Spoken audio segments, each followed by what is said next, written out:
আচ্ছা, আগের দিন আমরা ডিসকাস করছিলাম ডিফারেন্সিয়াল প্রোটেকশন সম্পর্কে। তো ডিফারেন্সিয়াল প্রোটেকশনটা কেমন ছিল? ধরো এই নীল রং দিয়ে যেটা দেখিয়েছি এটা হচ্ছে একটা লাইন, ঠিক আছে? একটা সাপোজ কোনো একটা লাইনকে বোঝানো হচ্ছে নীল রঙের এই লাইনটা দিয়ে।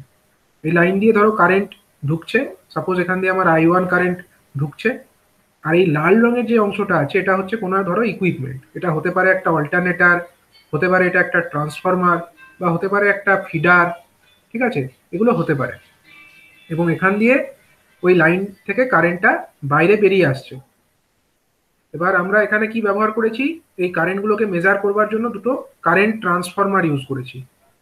এটা হলো ধরো আমার কারেন্ট ট্রান্সফরমার নাম্বার 1, আর এটা হচ্ছে আমাদের কারেন্ট ট্রান্সফরমার নাম্বার 2, ঠিক আছে? এবার যদি কোনো রকম কোনো ফল্ট এই লাল রিজিয়ন, মানে যে জিনিসটাকে আমরা প্রোটেক্ট করতে চাইছি তার মধ্যে কোনো যদি ফল্ট হয়, তখন কি হবে? এই I1 কারেন্ট এবং এই I2 কারেন্ট এরা তো সমান হবে না। সমান যদি না হয় তাহলে এই CT1, যেটা এই সেকেন্ডারি ওয়াইন্ডিং গুলো আমরা এখানে দেখাচ্ছি, CT1 এর সেকেন্ডারি ওয়াইন্ডিং আর CT2 এর সেকেন্ডারি ওয়াইন্ডিং, এই দুটোর মধ্যে একটা কারেন্টের পার্থক্য দেখা দেবে। এবং সেই কারেন্টের পার্থক্যটাকে আমরা মাপবো, একটা ব্যবস্থার মাধ্যমে আমরা সেটাকে মাপবো, ঠিক আছে? তাহলে এখান থেকে আমাদেরকে কি ব্যবহার করতে হবে? এই CT1 থেকে আমরা একটা পাইলট ওয়্যার নিয়ে যাব। পাইলট ওয়্যারকে কোথায় নিয়ে যাব? CT2 এর সঙ্গে কানেক্ট করব। তাহলে CT1 আর CT2 সেকেন্ডারি গুলো সিরিজে কানেক্টেড হয়ে গেল। এবং এটা কি করব? CT2 এর যে সেকেন্ডারি টার্মিনাল এইটাকে আমরা নিয়ে চলে আসবো এবং কানেক্ট করে দেবো কার সঙ্গে? CT1 এর এই টার্মিনালের সঙ্গে। তাহলে দেখো দুটো সিটি আমার সেকেন্ডারি গুলো কিসে কানেক্টেড হয়ে গেল? সিরিজে কানেক্টেড হয়ে গেল। এবং আমরা এখানে এই যে ওয়্যারগুলো দেখিয়েছি সবুজ রঙের, এগুলোকে বলা হচ্ছে কি ওয়্যার? এগুলো হচ্ছে পাইলট ওয়্যারস। এবং এখানটায় মিডল পজিশনে আমরা একটা রিলে কয়েল ইউজ করছি। সাপোজ এটা হচ্ছে একটা রিলে কয়েল, ঠিক আছে? এটা সাপোজ একটা রিলে কয়েল আমরা ব্যবহার করেছি। হ্যাঁ, এবার যদি দেখা যায় যে এই যে সিটি, এই সিটির সেকেন্ডারিতে যে কারেন্টটা ফ্লো হচ্ছে, সাপোজ আমরা সেই কারেন্টটার নাম দিচ্ছি I1 কারেন্ট। অন্যদিকে এই সিটির সেকেন্ডারিতে যে কারেন্ট ফ্লো হচ্ছে, সাপোজ সেই কারেন্টের নাম আমরা দিচ্ছি হচ্ছে I2 কারেন্ট। I2 কারেন্টটা কোন দিক দিয়ে আসবে? এই দিক দিয়ে আসবে। I2 কারেন্ট এদিক দিয়ে এলো। আবার হচ্ছে এই রিলে কয়েল হলুদ রং দিয়ে দেখালাম, এখান দিয়ে যাবে I2 কারেন্ট। এবং তারপরে রিলে কয়েল থেকে বেরিয়ে এদিক হয়ে I2 কারেন্টটা আবার সিটির সেকেন্ডারি টার্মিনাল অর্থাৎ এখানে ব্যাক করে যাবে। অন্যদিকে I1 যেটা আছে সেটা কিভাবে আসবে? এই সিটির সেকেন্ডারি থেকে এলো I1 কারেন্ট, এখান দিয়ে এলো, এখানেও I1 কারেন্ট হবে। এই রিলে কয়েলের মধ্যে দিয়েও I1 কারেন্ট ফ্লো করবে। এবং তারপরে তারা আসবে কোন দিক দিয়ে? এই দিক দিয়ে ব্যাক করে যাবে। এখান দিয়ে I1 আসবে এবং তারপরে আবার সেটা এই সিটির সেকেন্ডারিতে ব্যাক করে গেল। এবার যদি কোনো ফল্ট এই জোনের মধ্যে না থাকে সেক্ষেত্রে কি হবে? সেক্ষেত্রে আমার এই I1, বড় হাতের I1, যেটাকে বলেছি আমরা লাইন কারেন্ট, এই কারেন্টটা কার সঙ্গে সেম হবে? I1 কারেন্ট, এটাকে ফেজর হিসাবে আমরা চিহ্নিত করব সবসময়। I2 কারেন্ট, এই দুটো অলওয়েজ সেম হবে। এবং তারা যদি সেম হয় তাহলে আমাদের I1 কারেন্ট এবং I2 কারেন্ট তারাও সেম হবে। এবং সেক্ষেত্রে এই রিলে কয়েল হলুদ রঙের যেটা দেখিয়েছি তার মধ্যে বেসিক্যালি যে কারেন্টটা আসছে, দেখো I1 কারেন্ট উপর থেকে নিচে নামছে, I2 কারেন্ট নিচ থেকে উপরে উঠছে। তাহলে রেজাল্টেন্ট কারেন্ট যেটা রিলের মধ্যে দিয়ে যাচ্ছে সেটাকে আমরা নাম দিচ্ছি I রিলে। এবং I রিলে সমান আমরা বলতে পারি যে এটা হচ্ছে I1 কারেন্টের ফেজার মাইনাস I2 কারেন্টের ফেজার, ঠিক আছে? I2 কারেন্টের ফেজার, এই দুটো কারেন্ট ফেজারের মধ্যে ডিফারেন্স। যদি কোনো ফল্ট না থাকে এই জোনের মধ্যে সেক্ষেত্রে এই দুটো সমান হবে, I1 I2 সমান হবে এবং এই রিলে কারেন্ট যেটা আছে সেটাও সমান হবে। এবং সেক্ষেত্রে এই রিলেটা অপারেট করবে না। কিন্তু যদি কোনো ফল্ট, ধরো কোনো একটা ফল্ট হলো বাইরে, মানে এই যে জোনের বাইরে কোথাও একটা ফল্ট হলো, মানে এইখানে কোনো একটা ফল্ট হলো, এ ধরনের ফল্টকে বলা হয় থ্রু ফল্ট, ঠিক আছে? এ ধরনের ফল্টকে বলা হয় থ্রু ফল্ট। প্রোটেক্টেড জোন কোনটা? প্রোটেক্টেড জোন হচ্ছে এইখান থেকে শুরু করে, মানে আমরা বলতে পারি এই সিটি যেখান থেকে আছে সেখান থেকে এই সিটি যেখানে আছে এই জোনটাকে আমরা প্রোটেক্টেড জোন বলতে পারি। এর মধ্যে যদি ফল্ট হয় তাহলে এরা ডিটেক্ট করবে। কিন্তু যদি এই জোনের বাইরে কোথাও ফল্ট হয়, যেমন ধরো এইখানে, এ ধরনের ফল্টকে আমরা কি বলবো? True fault. THROUGH, through fault, ঠিক আছে? এই থ্রু ফল্টের ক্ষেত্রে কি হবে? দেখো থ্রু ফল্টের ক্ষেত্রেও কিন্তু আমরা বলতে পারি যে সিটির মধ্যে এই সিটি টু যেটা আছে তার মধ্যে যতটা কারেন্ট যাবে সিটি ওয়ানের মধ্যেও ততটা কারেন্টই যাবে, কিন্তু কারেন্টের কোনো পরিবর্তন সিটি ওয়ান এবং সিটি টুর মধ্যে হবে না, দুটো সিটিতেই সেম কারেন্ট যাবে। কারণ ফল্টটা হয়েছে কোথায়, যে জোনের মধ্যে সিটিটা আছে সেই জোনের বাইরে ফল্ট হয়েছে। তাহলে ট্রু ফল্টের ক্ষেত্রেও আমার I1 আর I2 সেম হবে। তাহলে ছোট হাতের I1 এবং ছোট হাতের I2 যারা কিনা এই সিটির সেকেন্ডারি কারেন্টকে ডিনোট করছে তারাও সমান হবে, এবং রিলে কারেন্ট যেটা আছে সেটাও 0 হবে। তখনও আমার রিলে অপারেট করবে না। রিলেটা অপারেট করবে একমাত্র যদি আমাদের ফল্ট কন্ডিশনটা কোথায় হয় না, এই প্রোটেক্টেড জোনের ভেতরে কোথাও একটা যদি ফল্ট হয়ে যায়, যেটাকে আমরা নীল রং দিয়ে দেখালাম, তখন কি হবে, যে সমস্ত ফল্ট কারেন্টটা এদিক দিয়ে কারেন্ট আসছে সেই কারেন্টটা এখান দিয়ে গ্রাউন্ড হয়ে যাবে। তাহলে I1 কারেন্টটা বেশি হবে, কিন্তু এই I2 কারেন্ট যেটা হবে, মানে এই সিটি সেকেন্ডারি যেটা সিটি টু যেটা, তার মধ্যে কিন্তু কারেন্টটা অতটা ফ্লো করবে না।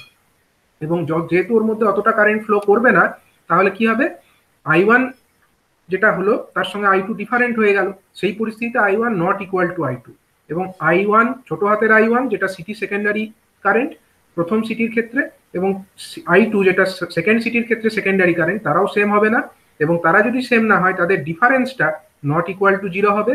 অর্থাৎ রিলে কয়েলের মধ্যে দিয়ে কারেন্ট ফ্লো করবে, এবং রিলে কয়েলের মধ্যে দিয়ে যদি কারেন্ট ফ্লো করে সেক্ষেত্রে রিলেটা ট্রিপিং সার্কিট যেটা আছে সেই ট্রিপ সার্কিটে একটা সিগন্যাল পাঠাবে, কারণ এই রিলে কয়েলটা এটাকে এই কন্ট্যাক্টটাকে টেনে নেবে, এবং এই কন্ট্যাক্টটাকে যদি টেনে নেয় এটা কোথায় যাচ্ছে, আলটিমেটলি আমাদের ট্রিপ সার্কিটে যাচ্ছে।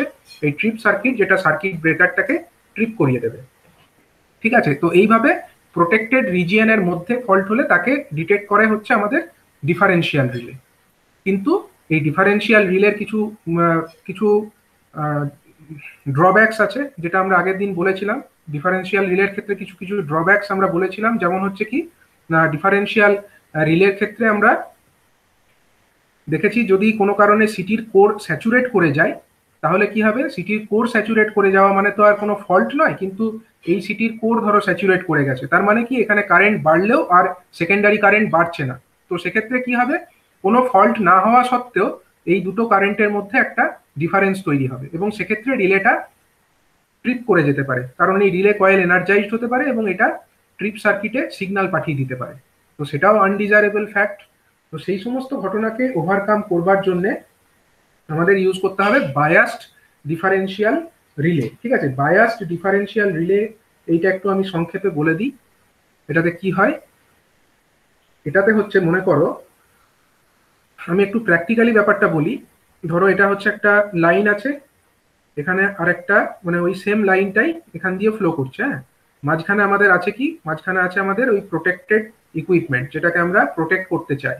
সেই প্রোটেক্টেড ইকুইপমেন্টটা আমার মাঝখানে আছে।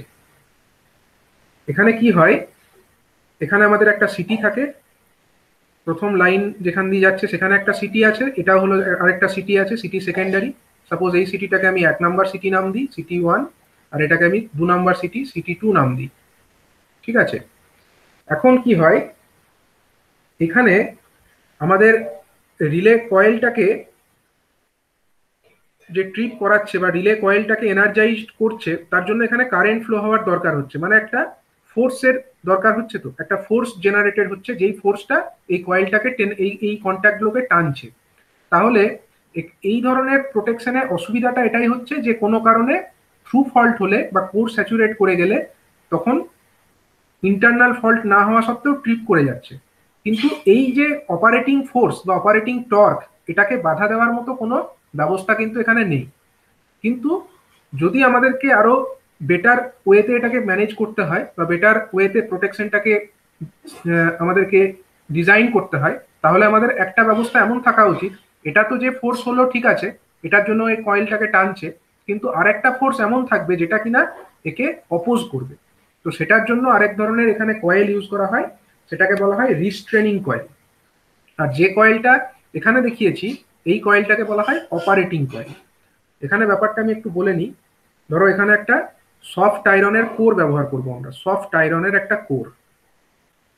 ঠিক আছে, এই কোর আছে এরকম একটা, ধরো সফট আয়রনের।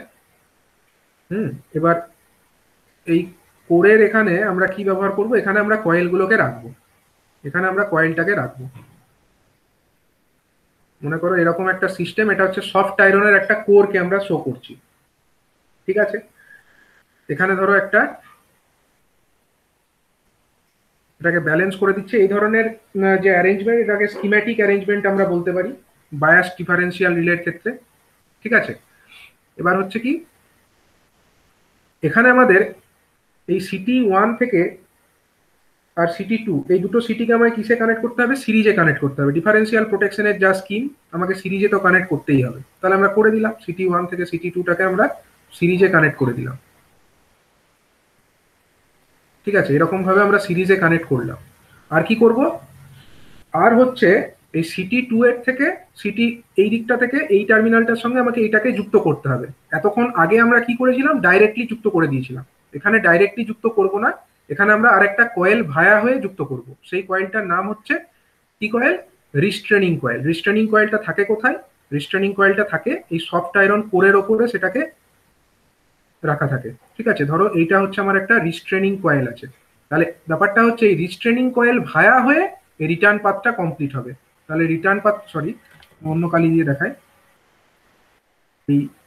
এইখানে এই যে রিটার্ন পাথটা কমপ্লিট হচ্ছে, এটা এইভাবে হচ্ছে। এই রিস্ট্রেনিং কয়েল ভায়া হয়ে রিস্ট্রেনিং কয়েলের একটা প্রান্ত এই সিটির যেটা আউটগোয়িং এন্ড সেটার সঙ্গে যুক্ত আছে, আর এই প্রান্তটা যুক্ত আছে কার সঙ্গে? না এই সিটির ইনকামিং এর সঙ্গে। এইরকম ভাবে কমপ্লিট থাকে। তাহলে এই যে কয়েলটা আমার সফট আয়রন কোরের ওপরে রাখা আছে, এই কয়েলটার নাম কি? এর নাম হচ্ছে রিস্ট্রেনিং কয়েল। আচ্ছা, এখানে আর একটা স্প্রিং থাকে। হ্যাঁ থাকবে, দেখাচ্ছি দাঁড়াও। এখানে একটা স্প্রিংও থাকে, এই স্প্রিংটাও রিস্ট্রেনিং ফোর্স প্রোভাইড করে। বড় হয়ে গেল, দেখায়। এখানে একটা স্প্রিংও থাকে। ঠিক আছে, এটারও কাজ কি? রিস্ট্রেনিং ফোর্সটা প্রোভাইড করা। এবার কতটা আমি দেখালাম এখানে, এখনো পর্যন্ত আমি কতটুকু পার্ট দেখিয়েছি? মানে এই সিটি থেকে এলো, এই সিটি হয়ে সিরিজে কানেক্টেড হয়ে ব্যাক করে গেল, ফাঁকে আমরা এখানে একটা রিস্ট্রেনিং কয়েলকে দেখিয়েছি খালি। কিন্তু আমাকে তো অপারেটিং কয়েলটাকেও দেখাতে হবে। অপারেটিং কয়েলটা কোথায় থাকবে? অপারেটিং কয়েলটা হচ্ছে এই যে আমার রিস্ট্রেনিং কয়েলের যে মিড পয়েন্ট বা মিডিল পয়েন্ট যেটাকে বলে, এই মিডিল পয়েন্টের সঙ্গে আমাকে অপারেটিং কয়েলটাকে যুক্ত করতে হবে। এবং অপারেটিং কয়েলের একটা প্রান্ত তো রিস্ট্রেনিং কয়েলের মিডিল পয়েন্টের সঙ্গে যুক্ত হবে। আরেকটা প্রান্ত কোথায় থাকে? আরেকটা প্রান্ত আমার এই যে পাইলট ওয়্যার, এই পাইলট ওয়্যারের মিডিলে থাকে। তাহলে এখানে এই পাইলট ওয়্যার যেটা সিরিজে দুটো সিটিকে কানেক্ট করেছি, তাহলে পাইলট ওয়্যারের মিডিল পয়েন্ট এরকম একটা জায়গায় হচ্ছে। এরকম একটা জায়গা থেকে আমরা কি করব? আমরা একটা কয়েলকে লাগাবো। সেই কয়েলটাকে আমরা কোথায় উন্ড করব? না এইখানে, এই যে আমার সফট আয়রনের কোর আছে সেখানেই উন্ড করব, এই দিকের এন্ডটায়। তাহলে এখানে এরকম একটা কয়েল থাকলো, এরকম একটা কয়েল থাকলো। এই কয়েলটাকে আমরা নিয়ে এসে, তাহলে এই কয়েলটাকে টার্মিনেট করব কোথায়? এই যে রিস্ট্রেনিং কয়েল দেখিয়েছিলাম না, তার মিডিল পয়েন্টে আমরা টার্মিনেট করে দেবো। ঠিক আছে, তো এইভাবে কানেকশনটা কমপ্লিট হবে। তাহলে এখানে আমাদের কি কি কয়েল দেখালাম আমি? এই লাল রং দিয়ে দেখিয়েছি, এটা হলো আমার কি কয়েল? এটা হলো আমার অপারেটিং কয়েল। ঠিক আছে, এটাকে আমি নাম দিচ্ছি কি কয়েল? এটা হচ্ছে আমার অপারেটিং কয়েল। অপারেটিং কয়েল, এটা হলো আমার অপারেটিং কয়েল।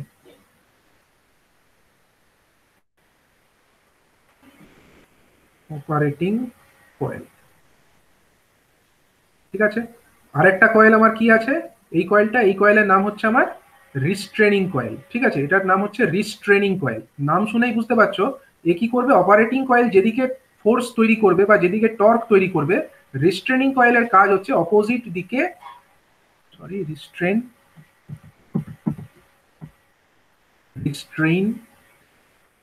রিস্ট্রেনিং কয়েল। এই অপারেটিং কয়েল যেদিকে টর্ক বা ফোর্স তৈরি করবে, রিস্ট্রেনিং কয়েল কিন্তু তার বিপরীত দিকে টর্ক অথবা ফোর্স তৈরি করবে। এবং এইটা কোথায় যুক্ত আছে? অপারেটিং কয়েলটা রিস্ট্রেনিং কয়েলের মিড পয়েন্টে যুক্ত আছে। এবার আর এখানে একটা স্প্রিং আছে, এই স্প্রিং কি করবে? না এই রিস্ট্রেনিং কয়েল যেদিকে রিস্ট্রেনিং ফোর্স তৈরি করবে, স্প্রিংটাও সেদিকে রিস্ট্রেনিং একটা ফোর্স তৈরি করতে সাহায্য করবে। এটা হলো একটা স্প্রিং, এই হলুদ রঙে দেখানো আছে, এটা হলো একটা স্প্রিং। এবার আমি একটা টার্ন ধরে নিতে হবে। এই অপারেটিং কয়েলে আমরা কিছু সংখ্যক টার্ন আছে, আর এই রিস্ট্রেনিং কয়েলে কিছু সংখ্যক টার্ন আছে, এবং রিস্ট্রেনিং কয়েলের যে টার্ন তার মিড পয়েন্টে আমার অপারেটিং কয়েলটা যুক্ত আছে। তো এটা তো আমার স্কিম্যাটিক ডায়াগ্রাম হয়ে গেল। এর ইকুইভ্যালেন্ট সার্কিটটা যদি আমরা আগের মতো করে ভাবি, তাহলে আমাদের কি রকম হবে দেখো। আমরা একটু ছোট করে দেখে নিই এটাকে। এটা হচ্ছে আমাদের ধরো একটা ইনকামিং সাইড, এটা হচ্ছে আউটগোয়িং সাইড, মাঝখানে থাকে আমার থাকে, মাঝখানে হচ্ছে আমাদের প্রোটেক্টেড জোন, যেটাকে আমরা, যে জোনটাকে আমরা প্রোটেক্ট করতে চাই। সাপোজ আমরা এটাকে লাল রং দিয়ে দেখালাম। এখানে আমাদের একটা সিটি আছে, এটা হলো আমার সাপোজ সিটি 1, ওইদিকে আমার একটা সিটি আছে, সাপোজ সেই সিটির নাম হচ্ছে সিটি 2। ঠিক আছে, এটা হলো আমার সিটি 2। এবার আমরা কি করব না, দুটো সিটিকে আমরা কিসে কানেক্ট করব, সিরিজে কানেক্ট করব। তাহলে এই সিটিটাকে আমরা পরের সিটির সঙ্গে সিরিজে কানেক্ট করে দিলাম। আর রিটার্ন পাথেও কি করব, রিটার্ন পাথেও আমাকে যুক্ত করতে হবে, এইটার সঙ্গে আমাকে ওইটাকে যুক্ত করতে হবে। কিন্তু ফাঁকে কে থাকবে, সরাসরি তো যুক্ত হবে না, ফাঁকে কে আছে, আমাদের রিস্ট্রেনিং কয়েল আছে। রিস্ট্রেনিং কয়েলটাকে রাখতে হবে এরকম করে। এই যে কয়েলটা কালো রং দিয়ে দেখিয়েছিলাম, এই রিস্ট্রেনিং কয়েলটাকে এখানে আমরা দেখিয়ে দিলাম। ধরো এরকম রিস্ট্রেনিং কয়েল দেখালাম। আর কি হবে, এই মিডিল পয়েন্ট থেকে আমার কি বেরিয়ে এসছে, মিডিল পয়েন্ট থেকে আমার বেরিয়ে এসছে অপারেটিং কয়েল। তাহলে এই মিডিল পয়েন্ট থেকে আমরা অপারেটিং কয়েল নেবো। অপারেটিং কয়েলেও কিছু সংখ্যক টার্ন আছে, এরকম টার্ন আছে, এবং সেটা কোথায় গিয়ে শেষ হচ্ছে, রিস্টেনিং এর মিডল পয়েন্ট। রিস্ট্রেনিং কয়েলের যে টার্ন, তার মিড পয়েন্টে গিয়ে শেষ হচ্ছে, মিডিল পয়েন্টে যুক্ত হচ্ছে। ঠিক আছে, এবার আমি একটু ধরে নিই কত টার্ন কোথায় আছে। হ্যাঁ বলছি মিডল পয়েন্টে পড়ে লাভটা কি হচ্ছে স্যার একটু বলে দিন না। হ্যাঁ বলছি, মানে মিডিল পয়েন্টে, মানে এটাকে তো আমাকে ব্যালেন্স করতে হবে না। মিডিল পয়েন্টে যদি থাকে তাহলে আমার কি হচ্ছে, এই দিকের পথের যতটা ভোল্টেজ, মানে আমাকে চেষ্টা করতে হবে কি সবসময় যেন এর মধ্যে কারেন্ট না ফ্লো করে। আমরা তো চাইবো যে ফল্ট যদি না হয় তাহলে রিলে এই কয়েলের মধ্যে যেন কারেন্ট ফ্লো না করে, সেটাই তো আমাদের মেন উদ্দেশ্য। এবার যদি আমরা এই দিকের নাম্বার অফ টার্ন আর এদিকের নাম্বার অফ টার্ন সেম না রাখি, তাহলে কি হবে, এদিকের একটা অযথা একটা ইম্পিডেন্সের পার্থক্য দেখা দেবে। এবং তখন কি হবে, যদি কারেন্ট সেমও হয়, এখানে একটা ভোল্টেজ, এখানে আর একটা রকমের ভোল্টেজ হবে, তাহলে এই ভোল্টেজের পার্থক্যের জন্য কিন্তু এখান থেকে এই পয়েন্টের মধ্যে একটা পোটেনশিয়াল ডিফারেন্স তৈরি হবে এবং অকারণে একটা কারেন্ট ফ্লো করবে, যেটা আদৌ ডিজায়ারেবল নয়। কিন্তু মিডিল পয়েন্টে থাকলে এদিকে যতটা ভোল্টেজ এদিকেও ততটাই ভোল্টেজ থাকলো, ব্যালেন্স কন্ডিশনে থাকলো। এবং আমরা সবসময় চাই যে পাইলট ওয়্যার গুলোকেও আমি আগের দিন বলেছিলাম যে এই দিকের পথের যে আমার টোটাল রেজিস্ট্যান্স আর এদিকের পথের যে টোটাল রেজিস্ট্যান্স দুটোকে সেম রাখার চেষ্টা করতে হবে। তার জন্য অ্যাডজাস্টেবল রেজিস্টার ইউজ করতে হয়, আমরা জানি।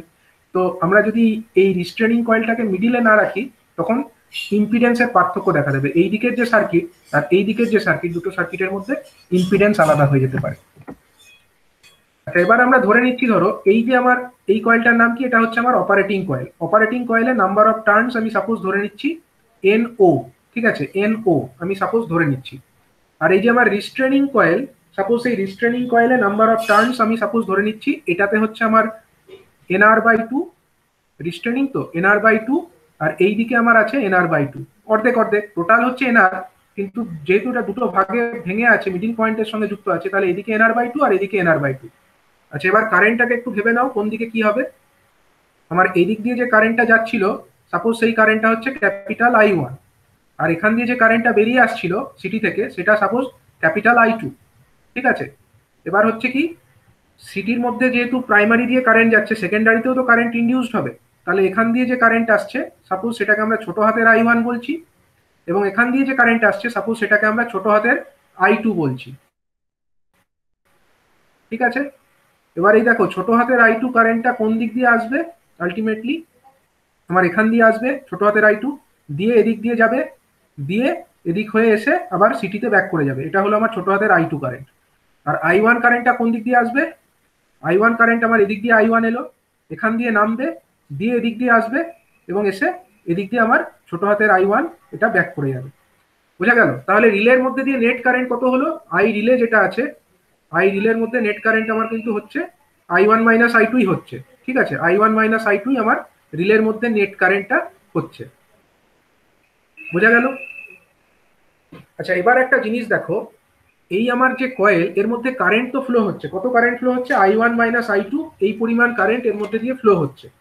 তো একটা কয়েলের মধ্যে দিয়ে যদি কারেন্ট ফ্লো হয় তাহলে কি তৈরি হয়, একটা জিনিস তৈরি হয়, সেটাকে কি বলে বলো? একটা কয়েলের মধ্যে একটা যদি কারেন্ট ফ্লো হয়, নাম্বার অফ টার্নস যদি তাতে n হয়, সাপোজ একটা কয়েল আছে তার মধ্যে আমরা n নাম্বার অফ টার্নস আছে, তাহলে I কারেন্ট যদি এর মধ্যে ফ্লো হয়, একটা কি তৈরি হয়, নাম্বার অফ টার্ন, কিন্তু না ইন্ডাকটেন্স না, এটা হচ্ছে একটা MMF তৈরি হয়, ম্যাগনেটোমোটিভ ফোর্স, MMF যেটাকে বলে ম্যাগনেটোমোটিভ ফোর্স। সেটার মান কত হয়, সেটার মান হয় number of turns multiplied by যে কারেন্টটা এর মধ্যে ফ্লো করছে, number of turns into I, এটা হয়।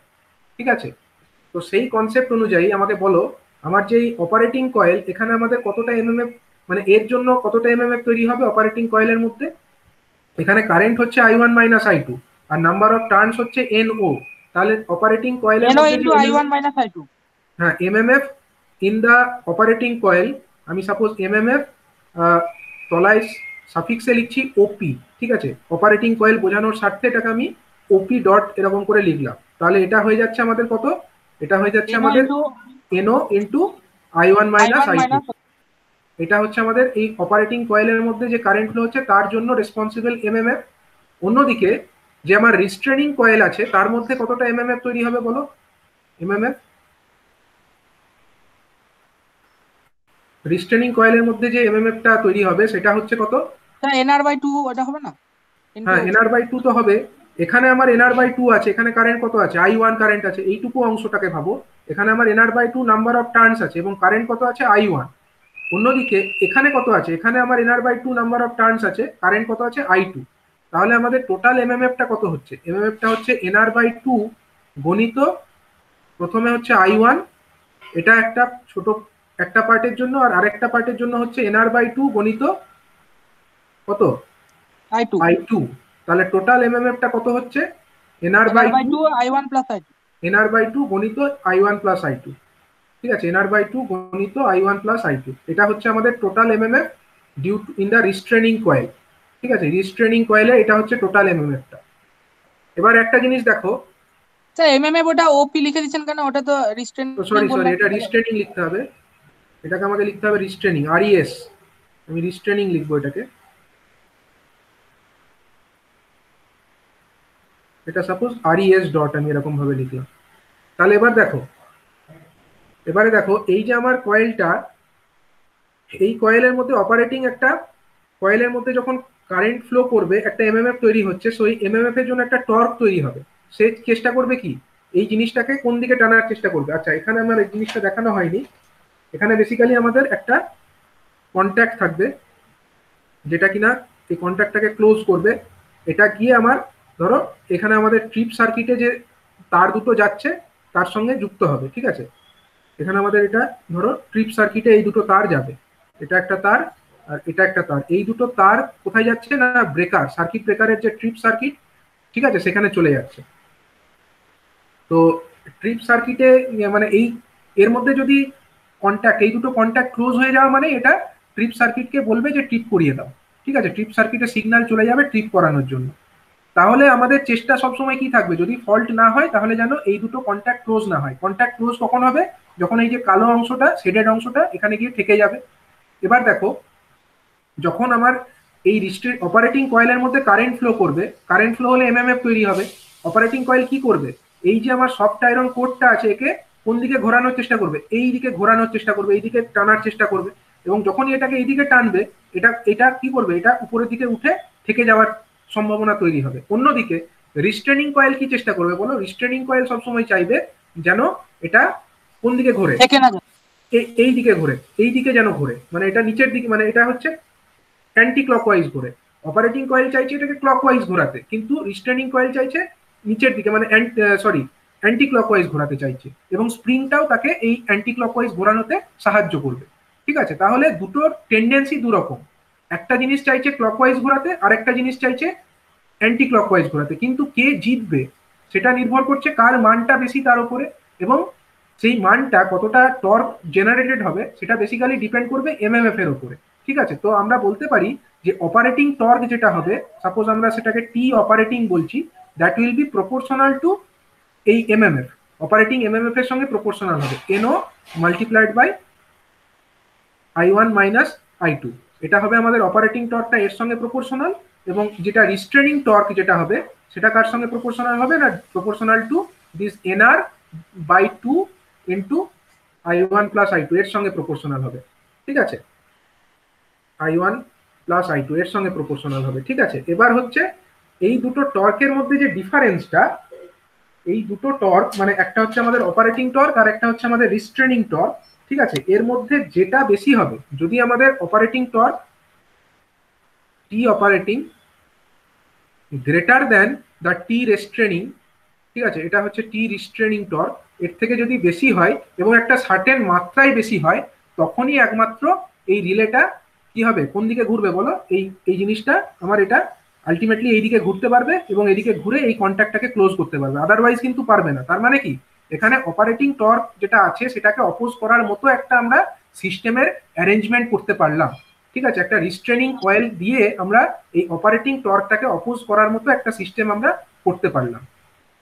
তাহলে মানে নরমাল কন্ডিশনে স্যার ওই অপারেটিং টর্ক আর রিস্ট্রেনিং টর্ক যেটা থাকে ওটা দুটো ব্যালেন্স করে রাখে একে অপরকে, মানে হ্যাঁ এটা এমএমএ দুটোতে ইকুয়াল ইকুয়াল থাকে। হ্যাঁ, এবার ধরো নর্মাল কন্ডিশনে তো অপারেটিং টর্ক থাকারই কথা নয়, তাই না? নর্মাল কন্ডিশনে তো অপারেটিং টর্ক থাকারই কথা নয়। কেন থাকার কথা নয়? কারণ I1 I2 ডিফারেন্ট হবে কেন? আইডিয়ালি তো হওয়ার কথা নয়, কিন্তু হতে পারে আচ্ছা তখনই যদি আমার কোনো ধরো থ্রু ফল্ট হয়ে গেল, বাইরের জন্য একটা ফল্ট হয়ে গেল, এবং সেটার জন্য মনে করো যে কোনো একটা পার্টিকুলার সিটির কোর স্যাচুরেট করে গেছে, অথবা সিটির কোর যদি স্যাচুরেট করে যায় তখন কি হবে? তখন আমাদের বাইরে কোনো ফল্ট না হওয়া সত্ত্বেও আমাদের যেহেতু সিটির কোর স্যাচুরেট করে গেছে, তাহলে একটা কারেন্টের ডিফারেন্স তৈরি হচ্ছে স্লাইট, এবং তার জন্য এটা একটা টর্ক তৈরি হচ্ছে। কিন্তু যতক্ষণ না পর্যন্ত এই অপারেটিং টর্কটা আমার এই রিস্ট্রেনিং টর্কটাকে ছাড়িয়ে যাচ্ছে, ততক্ষণ পর্যন্ত কিন্তু রিলে অপারেট করবে না। রিলে অপারেট করা স্টার্ট করবে যখন আমার এই অপারেটিং টর্কটা রিস্ট্রেনিং টর্কটাকেও ছাড়িয়ে যাচ্ছে, এবং সেটাকে সেই মতো সেটিং করা হবে।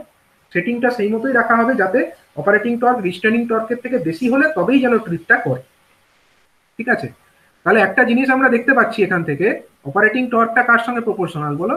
এটা হচ্ছে আমাদের NO into I1 minus I2, তাই তো? I1 মাইনাস I2 এর সঙ্গে proportional, and it should be greater than কত? It should be greater than NR divided by 2 into I1 plus I2, I1 plus I2, তাই তো? এর থেকে বেশি হতে হবে। এবার তার মানে আমরা বলতে পারি যে এর মানে আমরা বলতে পারছি যে I1 মাইনাস I2 যে জিনিসটা আছে, I1 মাইনাস I2 এই যে জিনিসটা, it should be greater than NR by NO, NR by NO এই একটা রেশিও। এটাকে আমরা বলতে পারি number of turns in the restraining coil multiplied by number of turns in the operating coil. তার সঙ্গে কে গুণ আছে না I1 প্লাস I2 বাই 2। ঠিক আছে, I1 প্লাস I2 বাই 2 এই জিনিসটা আমরা লিখতে পারি। তার মানে এই I1 মাইনাস I2 এই জিনিসটাকে কি বলে? এটাকে আমরা বলবো differential operating current. This is basically কি, এটা হচ্ছে ডিফারেন্সিয়াল অপারেটিং কারেন্ট। এটা হচ্ছে আমার ডিফারেন্সিয়াল অপারেটিং কারেন্ট।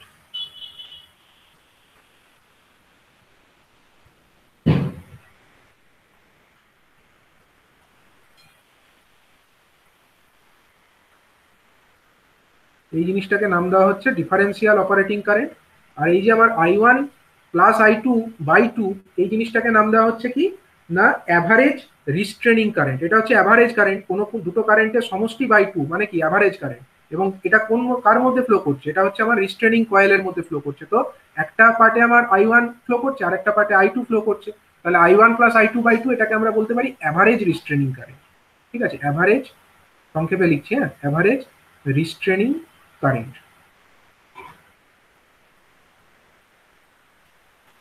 তার মানে যদি আমরা গ্রাফিক্যালি ভাবলে আমাদের গ্রাফটা কিরকম হওয়া উচিত? একটা ওয়াই অ্যাক্সিস বরাবর ধরো I1 মাইনাস I2 দেখালাম, এক্স অ্যাক্সিস বরাবর ধরো I1 প্লাস I2 বাই 2 দেখালাম।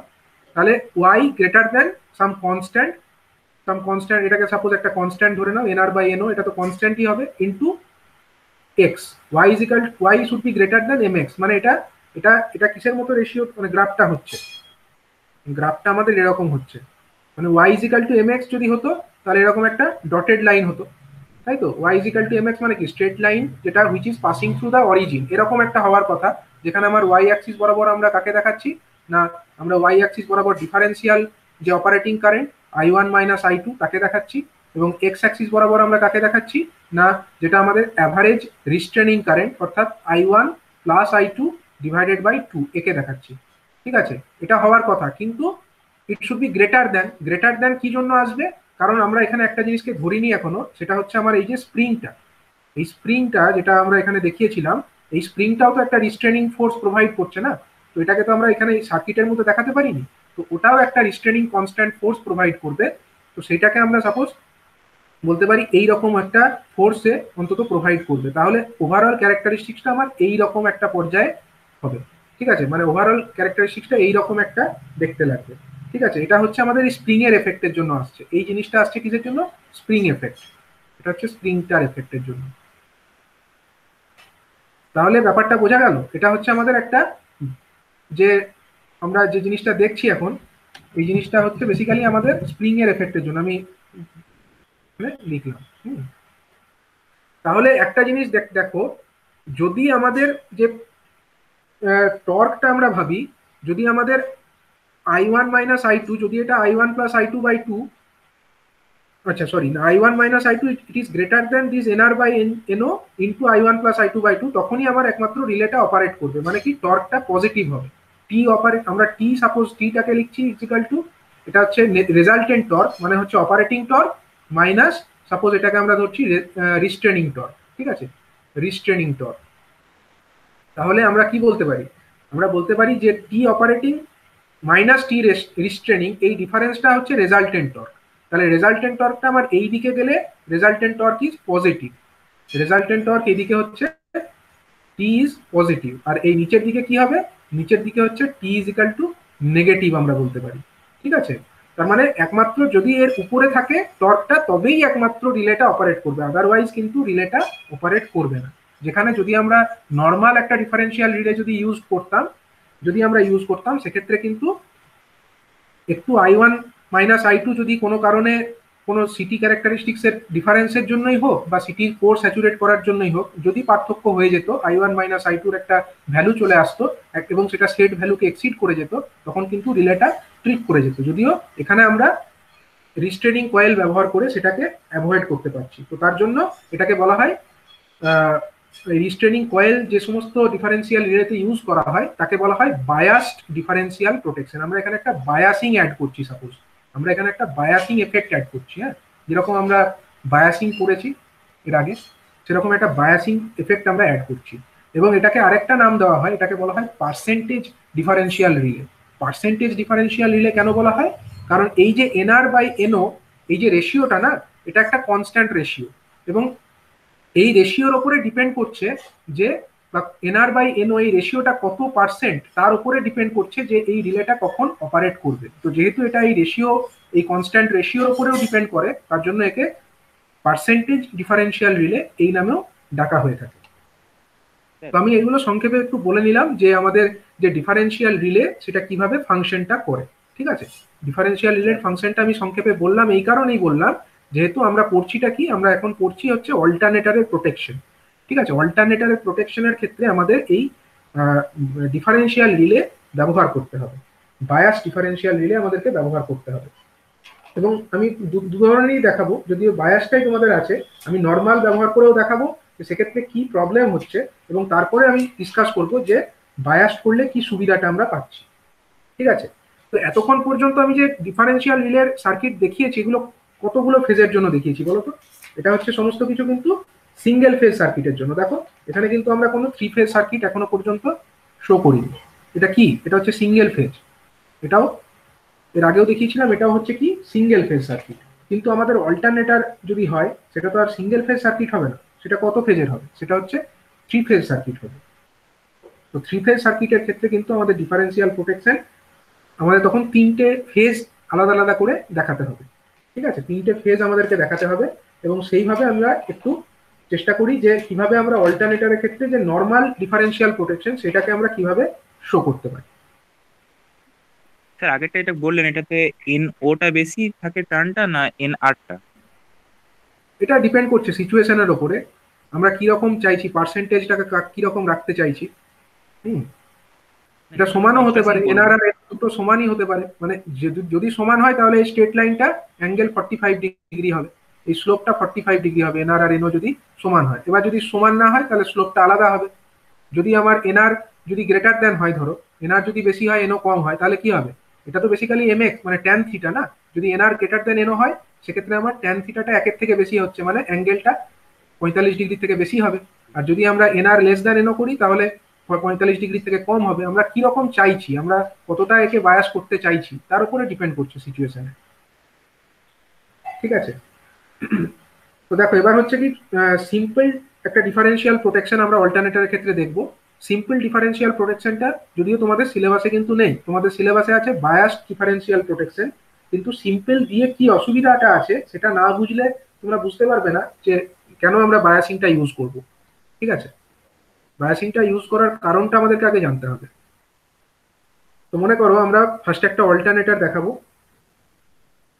সাপোজ একটা অল্টারনেটর এরকম আছে, অল্টারনেটরে এটা সাপোজ হচ্ছে আমার রেড ফেজ,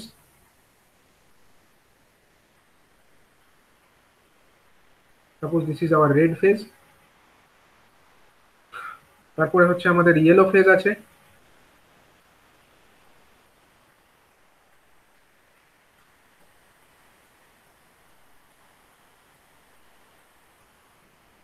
এবং আমাদের ধরো একটা ব্লু ফেজ আছে। ঠিক আছে, তিনটে ফেজ আমরা দেখালাম।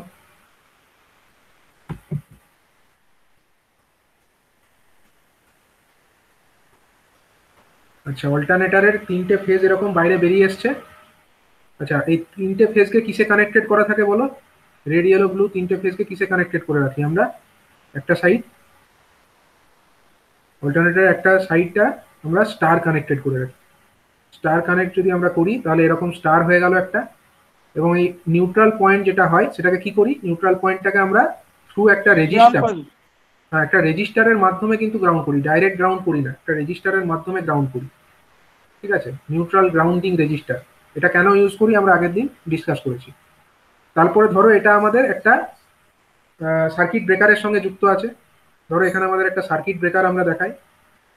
সাপোজ এখানে একটা সার্কিট ব্রেকারের এটা হচ্ছে তিনটে ফেজকে আমরা দেখাচ্ছি, আর এখান থেকে আমাদের কি আছে, এখান থেকে আবার আমাদের রেড ফেজ বেরিয়ে গেল, এখান থেকে আমাদের ইয়েলো ফেজটা বেরিয়ে গেল, এবং নেক্সট আমাদের ব্লু ফেজটা এরকম বেরিয়ে গেল এখান দিয়ে। ঠিক আছে, সার্কিট ব্রেকার এটা বেসিক্যালি একটা সুইচ, মানে তিনটে পোল, সার্কিট ব্রেকারে যে তিনটে পোল সবসময় কি হবে, সবসময় একসাথে অপারেট করে। এমন নয় যে একটা ফেজ কাটবে আর একটা কাটবে না, তা কিন্তু সম্ভব না। এটাকে আমরা বলছি কি সার্কিট ব্রেকার। কাটলে তিনটেই একসঙ্গে কাটবে, আর জুড়লে তিনটে একসঙ্গেই জুড়বে, তবেই সার্কিট ব্রেকার। তো এরকম একটা, এই জিনিসটাকে আমি একটু বক্সের মধ্যে দেখিয়ে নিই। এটা হচ্ছে আমাদের বেসিক্যালি কি সার্কিট ব্রেকার। এবার আমি আসবো প্রোটেকশনটাই। যদি আমরা এখানে ডিফারেন্সিয়াল প্রোটেকশন ইউজ করতে চাই আমাদেরকে কি ব্যবহার করতে হবে, সিটি ব্যবহার করতে হবে। তাহলে রেড ফেজের জন্য আমাদের একটা সিটি থাকবে, এদিকেও থাকবে ওদিকেও থাকবে। অনুরূপভাবে আমাদের যে ইয়েলো ফেজ সেখানেও আমার এখানে একটা সিটি থাকবে, এদিকেও একটা সিটি থাকবে, থাকবে তো কারেন্ট তো মাপতে হবে। আবার এইখানেও আমাদের একটা সিটি থাকবে, এবং এখানেও আর একটা আমাদের সিটি কিন্তু থাকবে। দুটো জায়গায় আমরা এরকম সিটি দেখিয়ে দিলাম। আচ্ছা, এবার হচ্ছে কি এই সিটিগুলোকে আমরা কিসে কানেক্ট করবো, আমরা কি প্রোটেকশন দিতে চাই? আমরা দিতে চাই হচ্ছে ডিফারেন্সিয়াল প্রোটেকশন। তাহলে আমাদের এই যে সিটি ওয়ান, এটাকে ধরো আমরা সিটি ওয়ান বলছি, রেড ফেজেরটা কোথায় ভাবো, এটা হচ্ছে আমার সিটি ওয়ান আর এটা হচ্ছে আমার সিটি টু। তাহলে সিটি ওয়ান আর সিটি টু কিসে কানেক্টেড থাকার কথা বলো? সিটি ওয়ান এবং সিটি টু এরা কিসে কানেক্টেড থাকবে? এরা হচ্ছে সিরিজে কানেক্টেড, সিরিজে কানেক্টেড থাকবে। তাহলে সিরিজে কানেক্ট করো, সিরিজে কানেক্ট করো। সাপোজ আমি এটাকে লাল রং দিয়ে দেখাই, বেটার হবে। লাল রং এরকম এলো, এরকম এলো। আচ্ছা আচ্ছা, এখানে কি ব্যবহার করতে হয় বলেছিলাম? পাইলট ওয়্যারের রেজিস্ট্যান্সটাকে ব্যালেন্স করার জন্য কি ব্যবহার করব আমরা? আমরা একদিকে ব্যবহার করব হচ্ছে, দেখো এই যে জিনিসটা মানে প্রোটেকশনের জন্য যে আমাদের রিলেটা থাকে কোথায়, কার কাছাকাছি থাকা উচিত? সার্কিট ব্রেকারের কাছাকাছি থাকা উচিত, কারণ রিলে কয়েল থেকে যে সিগন্যালটা যাবে সেটা আলটিমেটলি তো সার্কিট ব্রেকারেই পাঠাতে হবে। তো যন্ত্রটাকে আলটিমেটলি আমাকে, রিলেটাকে আলটিমেটলি আমাকে সার্কিট ব্রেকারের কাছেই রাখতে হবে। তার মানে এই দিকের তারটা বড় হবে, এই দিকের তারটা বড় হবে, অন্যদিকের তারটা কিন্তু ছোট হবে। তো যে নিউট্রাল, সরি, যে আমাদের যে অ্যাডজাস্টেবল রেজিস্ট্যান্স যেটা ইউজ করি আমরা, অ্যাডজাস্টেবল রেজিস্ট্যান্সটা সেটাকে আমরা কাছাকাছি, কার কাছাকাছি ইউজ করব? এই দিকের, মানে এই সেকেন্ড সিটিটার কাছাকাছি জায়গায় আমরা ব্যবহার করব। এটা হচ্ছে অ্যাডজাস্টেবল রেজিস্টার। এটা কেন ইউজ করা হয় আমরা আগের দিন ডিসকাস করেছি। তাহলে এইরকম একটা সিটিতে আমরা কানেক্টেড করে দিলাম একে, হলো এটা আমাদের একটা ফেজ কানেক্টেড হয়ে গেল। কিন্তু রিটার্ন পাথ আমরা এখনো দেখিনি। দেখো রিটার্ন পাথটা প্রোভাইড হবে কোথা থেকে আমি একটু বলে নিই। প্রথম সিটির প্রথম দিকের মানে মানে আমার একটা দিকের যে সিটি, সেই সিটির একটা এন্ডকে আমরা কি করতে পারি, এই সিটির একটা এন্ড, এই সিটির একটা এন্ড এবং এই সিটির একটা এন্ড, এগুলোকে আমরা কমন করে একটা নিউট্রাল পয়েন্ট পাবো। অনুরূপভাবে এই দিকের যে আউটগোয়িং এন্ডগুলো আছে এগুলোকেও আমরা কমন করে আরেকটা নিউট্রাল পয়েন্ট পেয়ে যাব। তাহলে নিউট্রাল পয়েন্টটা আমরা দেখিয়ে নিই। এটা একটা নিউট্রাল পয়েন্ট, একটা নিউট্রাল পয়েন্ট, এইগুলো নিয়ে একটা কমন একটা নিউট্রাল তৈরি হয়ে গেল। ঠিক আছে, রিটার্নটা এই দিক দিয়ে হবে, রিটার্নটা এই দিক দিয়ে হবে। তাহলে রিটার্নটাকে আমি একবার বলে নিই কোথা দিয়ে হলো। তাহলে এটা আমার একটা রিটার্ন হয়ে গেল, রিটার্নটা কমনই হবে, সব ফেজের জন্যই কমন একটা রিটার্ন হয়ে গেল এইটা। ঠিক আছে, এটা হয়ে গেল আমাদের একটা কমন রিটার্ন, ঠিক আবার কমন রিটার্ন পাথ। আচ্ছা, এবার আমরা কি করব, আমাকে আরেকটা ফেজ দেখাতে হবে, ইয়েলো ফেজ। ইয়েলো ফেজের জন্য দেখো, ইয়েলো ফেজের এদিকের ইনকামিং সাইডের এটা সিটি ছিল, তার যে অন্য প্রান্তটা সেটাকে আমরা কানেক্ট করবো কার সঙ্গে, ওই দিকের যে আমার ইয়েলো ফেজের সিটি আছে তার সঙ্গে আমরা কানেক্ট করবো। এবং এখানেও আমাদেরকে ব্যবহার করতে হবে নিউট্রাল, সরি আমাদেরকে এখানেও কিন্তু অ্যাডজাস্টেবল রেজিস্টার, এগুলো হচ্ছে অ্যাডজাস্ট করা যায়, হ্যাঁ রিওস্ট্যাট আছে, অ্যাডজাস্টেবল রিওস্ট্যাট বা রেজিস্টার আমরা ইউজ করবো। এটা হচ্ছে নর্মাল ডিফারেন্সিয়াল প্রোটেকশনেরটা আমি এখন ড্র করছি, এখনো কিন্তু বায়াস ডিফারেন্সিয়াল আমি দেখাচ্ছি না। তাহলে এইরকম হয়ে গেল, আর ব্লু ফেজটাও অনুরূপভাবে এরকম হয়ে গেল, এবং সেখানেও আমাদের অ্যাডজাস্টেবল রেজিস্ট্যান্স ইউজ করতে হবে।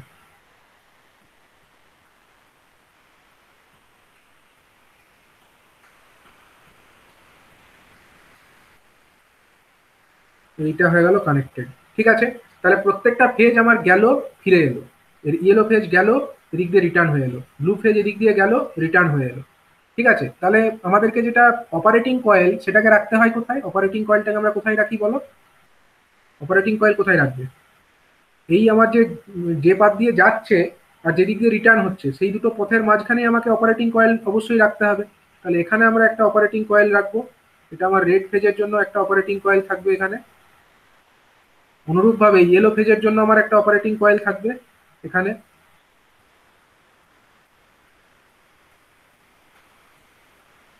অনুরূপভাবে সফট আয়রন কোডটা কোথায় আছে স্যার? এটা আমরা ইকুইভ্যালেন্ট সার্কিট আছি। হ্যাঁ, সফট আয়রন কোর ওটা আমি স্কিম্যাটিক ডায়াগ্রাম দেখিয়েছিলাম, স্কিম্যাটিক ডায়াগ্রামে আমরা ওগুলো দেখাবো, কিন্তু এটা তো আমার ইকুইভ্যালেন্ট সার্কিট না, আমরা এখানে ডিটেল ডায়াগ্রাম দেখাচ্ছি না, আমরা খালি এটাকে আমরা একটা কয়েল হিসাবে শো করছি, মানে আমাদের কোর গুলো এখানে দেখানো সম্ভব নয়, আমরা ইকুইভ্যালেন্ট সার্কিটটা ড্র করছি এখানে। তাহলে এইভাবে আমার তিনটে কি হলো, এগুলোকে কি বলবো আমি, এটা একটা অপারেটিং কয়েল, এটা একটা অপারেটিং কয়েল, আর এটা একটা অপারেটিং কয়েল। তাহলে এইটা এই ধরনের যে আমার কানেকশনটা হলো, এটা হচ্ছে আমাদের একটা সিম্পল ডিফারেন্সিয়াল প্রোটেকশন। আরো একটা পার্ট থাকে সেটা এখানে দেখানো যাচ্ছে না, আমি এটাকে পরের পাতায় দেখানোর চেষ্টা করি।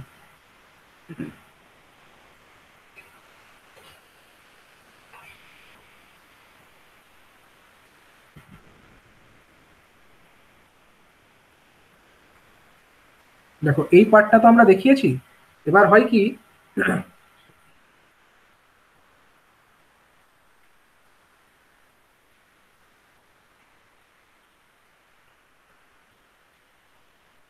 এবার হচ্ছেটা কি আমি বলি, এই আমার যে রেড ফেজ, এই কয়েলের সঙ্গে কোরসপন্ডিং একটা আমার কন্ট্যাক্ট থাকবে, অনুরূপভাবে এই ইয়েলো ফেজের জন্য কন্ট্যাক্ট থাকবে, কন্ট্যাক্ট মানে এনওএনসি কন্ট্যাক্ট। ঠিক আছে, এরকম দুটো ধরো পয়েন্ট আছে, এই একটা আর এই একটা, দুটো পয়েন্ট, এখানে একটা কন্ট্যাক্টার আছে। অনুরূপভাবে ইয়েলো ফেজের জন্য থাকবে, ইয়েলো ফেজের জন্য সাপোজ আমি এখানটায় দেখাচ্ছি দুটো কন্ট্যাক্ট, একটা এরকম একটা এরকম, এখানেও আমার একটা কন্ট্যাক্ট আছে এরকম। অনুরূপভাবে ব্লু ফেজের জন্য আমার একটা কন্ট্যাক্ট এখানে কিন্তু তলায় থাকবে, আমি একটু দূরে দূরে দেখাচ্ছি কারণ জায়গাটা শর্টেজ হয়ে গেছে, আইডিয়ালি এটাকে তলায় তলায় দেখানো উচিত, কিন্তু জায়গাটা ছোট হয়ে গেছে বলে দেখানোর অসুবিধার জন্য আমি এরকম ভাবে দেখালাম। ঠিক আছে, তাহলে এরকম তিনটে কন্ট্যাক্ট থাকবে, এই কন্ট্যাক্ট গুলো গিয়ে উপরে ঠেকবে কখন বলতো, এই কন্ট্যাক্টটা, এই যে লাল রঙের কন্ট্যাক্ট, এটা উপরে ঠেকবে কখন, যখন এই রিলে কয়েলের ওই মধ্যে কারেন্ট ফ্লো করবে, যখন এর মধ্যে কারেন্ট ফ্লো করবে তখনই কয়েলটা এনার্জাইজড হবে, তখনই এটাকে টেনে নেবে, এই কন্ট্যাক্টটাকে টেনে নেবে।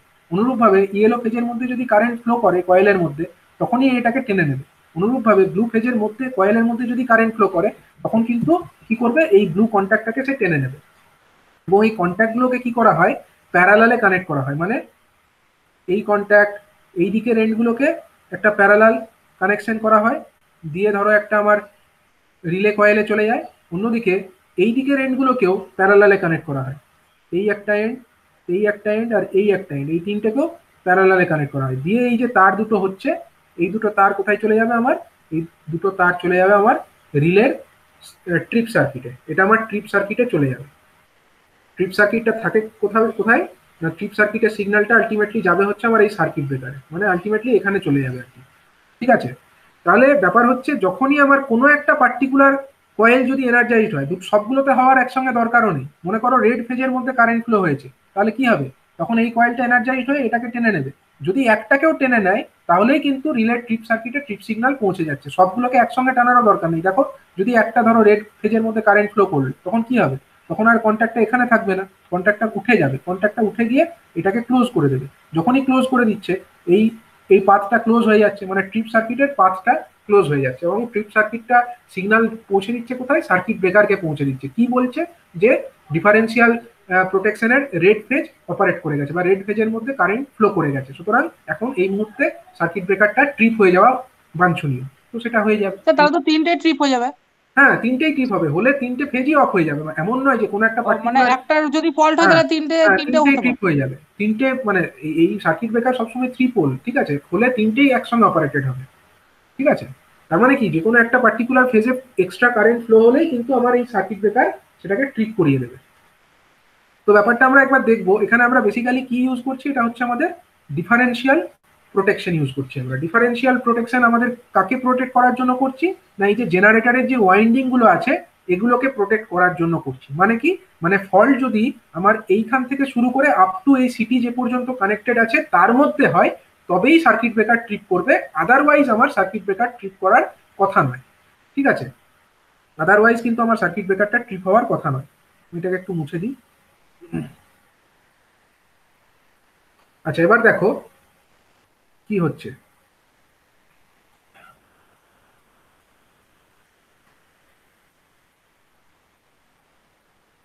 মনে করো একটা বাইরে কোথাও একটা ফল্ট হয়েছে, এক্সটার্নাল একটা ফল্ট হয়েছে। এক্সটার্নাল ফল্ট মানে কোথায়, মানে সার্কিট ব্রেকারটা এখন ধরো ক্লোজ আছে, আমি এখানে ছবিতে দেখাইনি কিন্তু ভাবো ক্লোজ আছে, মানে এটা রেড ফেজ ক্লোজ আছে, ইয়েলো ফেজও ক্লোজ আছে, ব্লু ফেজও ক্লোজ আছে। ঠিক আছে, মানে এরকম ভেবে নাও। তো ক্লোজ অবস্থায় থাকাকালীন মনে করো এই রেড ফেজের এখানে একটা ফল্ট হয়েছে, এটা একটা গ্রাউন্ডের সঙ্গে ঠেকে গেছে। তাহলে এটা কি ধরনের ফল্ট হলো, এটা কি আমার ইন্টারনাল ফল্ট হলো না এক্সটার্নাল ফল্ট হলো, বলো? External fault. External fault. তাহলে এই সময় নিশ্চয়ই আমার সার্কিট ব্রেকার ট্রিপ করার কথা নয়, কথা নয় তো? হ্যাঁ স্যার। এবং সার্কিট ব্রেকারটা ট্রিপ করবেও না। কেন করবে না আমি বলি। ধরো এখানে এক্সট্রা ফল্ট হয়েছে, ফল্ট হওয়ার জন্য কারেন্ট কোথা দিয়ে ফ্লো হচ্ছে, কোন ফেজে বেশি ফল্ট, মানে ফল্টটা হয়েছে রেড ফেজে হয়েছে, তাহলে কারেন্ট কোন ফেজে বেশি ফ্লো করবে, রেড ফেজে ফ্লো করবে। মানে এদিক দিয়ে এক্সট্রা কারেন্ট ফ্লো হবে এবং এক্সট্রা কারেন্টটা এখান দিয়েও ফ্লো হবে। এমন তো নয় যে এইখানে হবে আর এখানে হবে না, তা তো নয়, বা এখানে হবে এখানে হবে না তা নয়। হলে টোটাল রেড ফেজের মধ্যে এক্সট্রা কারেন্টটা ফ্লো হবে। তার মানে কি, এখানেও এক্সট্রা কারেন্ট ফ্লো হলো, মানে ফল্ট এখানে হয়েছে, ধরো আইএফ একটা ফল্ট কারেন্ট তৈরি হয়েছে, তো তার জন্য এক্সট্রা যে কারেন্টটা এখানেও আইএফ ফ্লো করবে, এখানেও আইএফ ফ্লো করবে। তাহলে যদি সেটা করে তাহলে কি হবে, তাহলে আমার এই যে সিটি রেড ফেজের জন্য এই যে সিটি ওয়ান, তারও এখানে এক্সট্রা কারেন্ট ফ্লো করবে আই ওয়ান, অন্যদিকে এর এখানেও যে কারেন্টটা এটাও হচ্ছে আই টু। মানে এই রেড ফেজের যে মানে সিটি টু যেটা, সেখানেও আমার এক্সট্রা কারেন্ট কিন্তু ফ্লো করবে। সাপোজ এটা হচ্ছে আমার, সাপোজ আই টু নাম দিচ্ছি, কিন্তু দুটো সেম, কারণ দুটো তো সিরিজে কানেক্টেড, মানে আমরা বলতে পারি আই ওয়ান ইজিক্যাল টু আমার আই টু হচ্ছে। এবং দেখো এই আই ওয়ানটা কোথায় আসছে, আই ওয়ান কারেন্টটা আমার এখানে আসছে, এবং এই কারেন্টটা এসে এদিক দিয়ে এসে এই কয়েলের মধ্যে দিয়ে এসে এদিক দিয়ে ব্যাক করে যাবে, তাই তো? আমি এটা দিয়ে দেখাই, মানে কারেন্টটা এদিক দিয়ে আসবে, রেড ফেজের কারেন্টটা আসবে, দিয়ে কয়েল দিয়ে এসে এদিক দিয়ে ব্যাক করবে। অন্যদিকে সিটি টু এর যে কারেন্ট সেটাও এদিক দিয়ে এসে এদিক দিয়ে এসে এই দিক দিয়ে ব্যাক করে যাবে। এবং যেহেতু আমার এই কারেন্টটা আর এই কারেন্টটা দুটোই সেম, তার জন্য কি হবে, তার জন্য এই সিটির সেকেন্ডারিতে এই যে কারেন্টটা এদিক দিয়ে আসবে এবং এই সিটি থেকে যে এই কারেন্টটা যাবে, সরি, এই সিটি দিয়ে এই ফেজ দিয়ে যে কারেন্টটা যাবে, দুটোই তো সেম। তার মানে কি, তার মানে আমরা বলতে পারি যে এইখানে যে কারেন্ট আছে সেই সেম কারেন্ট আমার এখানেও আছে। তাহলে এই কয়েলের মধ্যে বেসিক্যালি নেট কারেন্ট কত, কয়েলের মধ্যে কোনো নেট কারেন্ট নেই, কয়েলের মধ্যে নেট কোনো কারেন্টই নেই। তার মানে বেসিক্যালি সিটির কারেন্ট এদিক দিয়ে আসছে এবং এদিক দিয়ে এসে সিরিজে কানেক্টেড হয়ে এদিক দিয়ে ব্যাক করে যাচ্ছে। তার মানে নেট কোনো কারেন্ট কিন্তু এই রেড ফেজের কয়েলের মধ্যে ফ্লো করছে না। আর ইয়েলো ব্লু ফেজকে নিয়ে তো কোনো কথা হওয়া উচিতই নয়, কারণ কি, ইয়েলো ব্লু ফেজ তো নর্মালি আছে। তাহলে ফল্টটা হয়েছে কি ধরনের ফল্ট, এটা হয়েছে আমার এক্সটার্নাল ফল্ট। এক্সটার্নাল ফল্টের জন্য আমার অন্য কোনো রিলে অপারেট করা উচিত, কিন্তু এই ডিফারেন্সিয়াল প্রোটেকশনের কোনো অপারেটর কিন্তু এখানে হবে না, কারণ এই রেড ফেজের কয়েলের মধ্যে কোনো এক্সট্রা কারেন্ট ফ্লো হবে না, এবং এর মধ্যেও হবে না, এর মধ্যেও হবে না। সুতরাং এই কয়েল তখন কিন্তু এই ধরনের রিলে অপারেট করবে না, কোনো এক্সটার্নাল ফল্টের জন্য অপারেট করবে না। এক্সটার্নাল এটা কি স্যার ধরনের বুঝতে ফল্ট? হুম, স্যার বলছি ওই যে তার মানে এক্সটার্নাল ফল্ট হলে মানে যতটা অ্যামাউন্টের কারেন্ট বাড়ছে সেটা দুটো সিটিতেই সেম অ্যামাউন্টের কারেন্ট সেম বাড়ছে, তাহলে অ্যামাউন্ট। ওই জন্য হুম, মানে কারেন্ট কোনো আর বাড়ছে না। ডিফারেন্স তৈরি হচ্ছে না, কোনো হ্যাঁ, বুঝতে ডিফারেন্স পেরেছি। তৈরি হচ্ছে না। তো সেই কারণে আমরা বলতে পারি যে কোনো মানে অপারেশন মানে তখন আর আমার কোনো ইয়ে হবে না, মানে সার্কিট ব্রেকারের ট্রিপিংটা হবে না এই ডিফারেন্সিয়াল রিলের জন্য। এবার মনে করো আমার এখানে ইয়ে হয়েছে, মানে এই ফল্টটা আমরা দেখিয়েছিলাম কি ফল্ট, আগেরটা ছিল আমার লাইন টু গ্রাউন্ড ফল্ট। এবার মনে করো আমার একটা লাইন টু লাইন ফল্ট হয়ে গেছে, মানে এই লাইনের সঙ্গে এই লাইন ঠেকে গেছে, কিন্তু কোথায় ঠেকেছে? ভেতরে ঠেকেনি, বাইরে এক্সটার্নাল রিজিয়নে ঠেকেছে। তখন কি হবে? এক্সটার্নাল রিজিয়নে যদি ঠেকে যায়, এক্সটার্নাল রিজিয়নে ঠেকে যাওয়ার অর্থ হচ্ছে আমার এখান দিয়ে হিউজ কারেন্ট ফ্লো হবে, এই ফেজটা দিয়ে হিউজ কারেন্ট ফ্লো হবে, এটা দিয়েও হবে, এবং সেই কারেন্টটা ব্যাক করবে কোথা দিয়ে? এদিক দিয়ে ব্যাক করে যাবে। অন্য কালিতে দেখায়, এটা হচ্ছে আমার এইটা দিয়ে কিন্তু ব্যাক করবে, মানে এখান দিয়ে একটা হিউজ সার্কুলেটিং কারেন্ট ফ্লো হবে, মানে এদিক দিয়ে হিউজ কারেন্ট হবে, আবার এদিক দিয়ে কারেন্টটা ব্যাকও করে যাবে, মানে এই সিটিতেও কারেন্ট ফ্লো হবে, আবার এই সিটিতেও কারেন্ট ফ্লো হবে। কিন্তু একটা জিনিস লক্ষ্য করো, এই আমার রেড ফেজের যে সিটি ওয়ান আর রেড ফেজের যে সিটি টু, তার মধ্যে কি কোনো কারেন্টের ডিফারেন্স হচ্ছে? এই ফেজ দিয়ে যতটা কারেন্ট যাচ্ছে সেটাই গিয়ে ইয়েলো ফেজ দিয়ে ব্যাক করে আসছে, কিন্তু এইখানে সিটি ওয়ানে যে কারেন্ট সিটি টুতেও তো সেই সেম কারেন্ট। তার মানে সেকেন্ডারির ক্ষেত্রেও আমরা বলতে পারি এই I1 কারেন্ট এবং এই I2 কারেন্ট তারা সেম হবে। তারা যদি সেম হয় তখন আমার এই রিলে কয়েলের মধ্যে কিন্তু কোনো কারেন্ট ফ্লো করছে না। অন্যদিকে ইয়েলো ফেজেও একটা হিউজ কারেন্ট ফ্লো করবে, কারেন্টের ডাইরেকশনটা হবে এই দিকে, এর মধ্যেও এই দিকে, এবং এই দিকে সিটি টু এর মধ্যেও কারেন্টটা হবে এই দিকে। তার মানে আমরা বলতে পারি এই যে কয়েল মানে সেকেন্ডারি কানেকশন, সেখানে আমার এইখানে একটা কারেন্ট ফ্লো হবে এবং এদিক দিয়েও একটা কারেন্ট ফ্লো হবে, কিন্তু এই যে কারেন্টটা ফ্লো হবে আর এই যে কারেন্টটা ফ্লো হবে দুটো কারেন্ট তো সেম। কারণ কি? কারণ এই সিটির মধ্যে যা কারেন্ট ফ্লো হচ্ছে এই সিটির মধ্যেও তাই কারেন্টই ফ্লো হচ্ছে। তার মানে আমরা বলতে পারছি যে এই যে কয়েলটা, রেড ফেজের যে কয়েল অথবা যে ইয়েলো ফেজের কয়েল, কোনোটাতেই কিন্তু কোনো এক্সট্রা কারেন্ট ফ্লো করছে না, কোনো কারেন্ট ফ্লো করছে না। কারণ কি? তাতে যতটা কারেন্ট ঢুকছে ততটাই বেরিয়ে যাচ্ছে, কয়েলের মধ্যে কোনো কারেন্ট ফ্লো করছে না। আর কয়েলের মধ্যে যদি কারেন্ট না ফ্লো করে কয়েলগুলো তো এনার্জাইজড হবে না, আর কয়েল যদি এনার্জাইজড না হয় রিলে ট্রিপ করবে না। ঠিক আছে?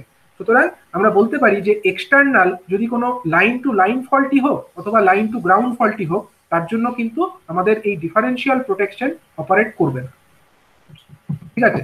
ডিফারেন্সিয়াল স্যার কিন্তু প্রোটেকশন। স্যার হ্যাঁ বলো। বলছি ওটা তো ডিজারেবল নয়, যে ধরুন লাইন টু লাইন ফল্ট হয়ে গেছে, তাহলে স্যার না, মানে তার ধরুন জন্য আলাদা থাকবে লাইন প্রোটেকশন, এটা লাইনে ফল্ট হয়েছে তাহলে লাইনের জন্য এখানে আলাদা সার্কিট ব্রেকার নিশ্চয়ই থাকবে, মানে এখান থেকে যে লাইনটা বেরিয়েছে তার জন্য আলাদা সার্কিট ব্রেকার নিশ্চয়ই থাকবে, বা এই সার্কিট ব্রেকারটাই অপারেটেড হবে, কিন্তু সেটার জন্য ওভার কারেন্ট প্রোটেকশন বা আর্থ ফল্ট প্রোটেকশন সেটা সেপারেট ইউজ হবে।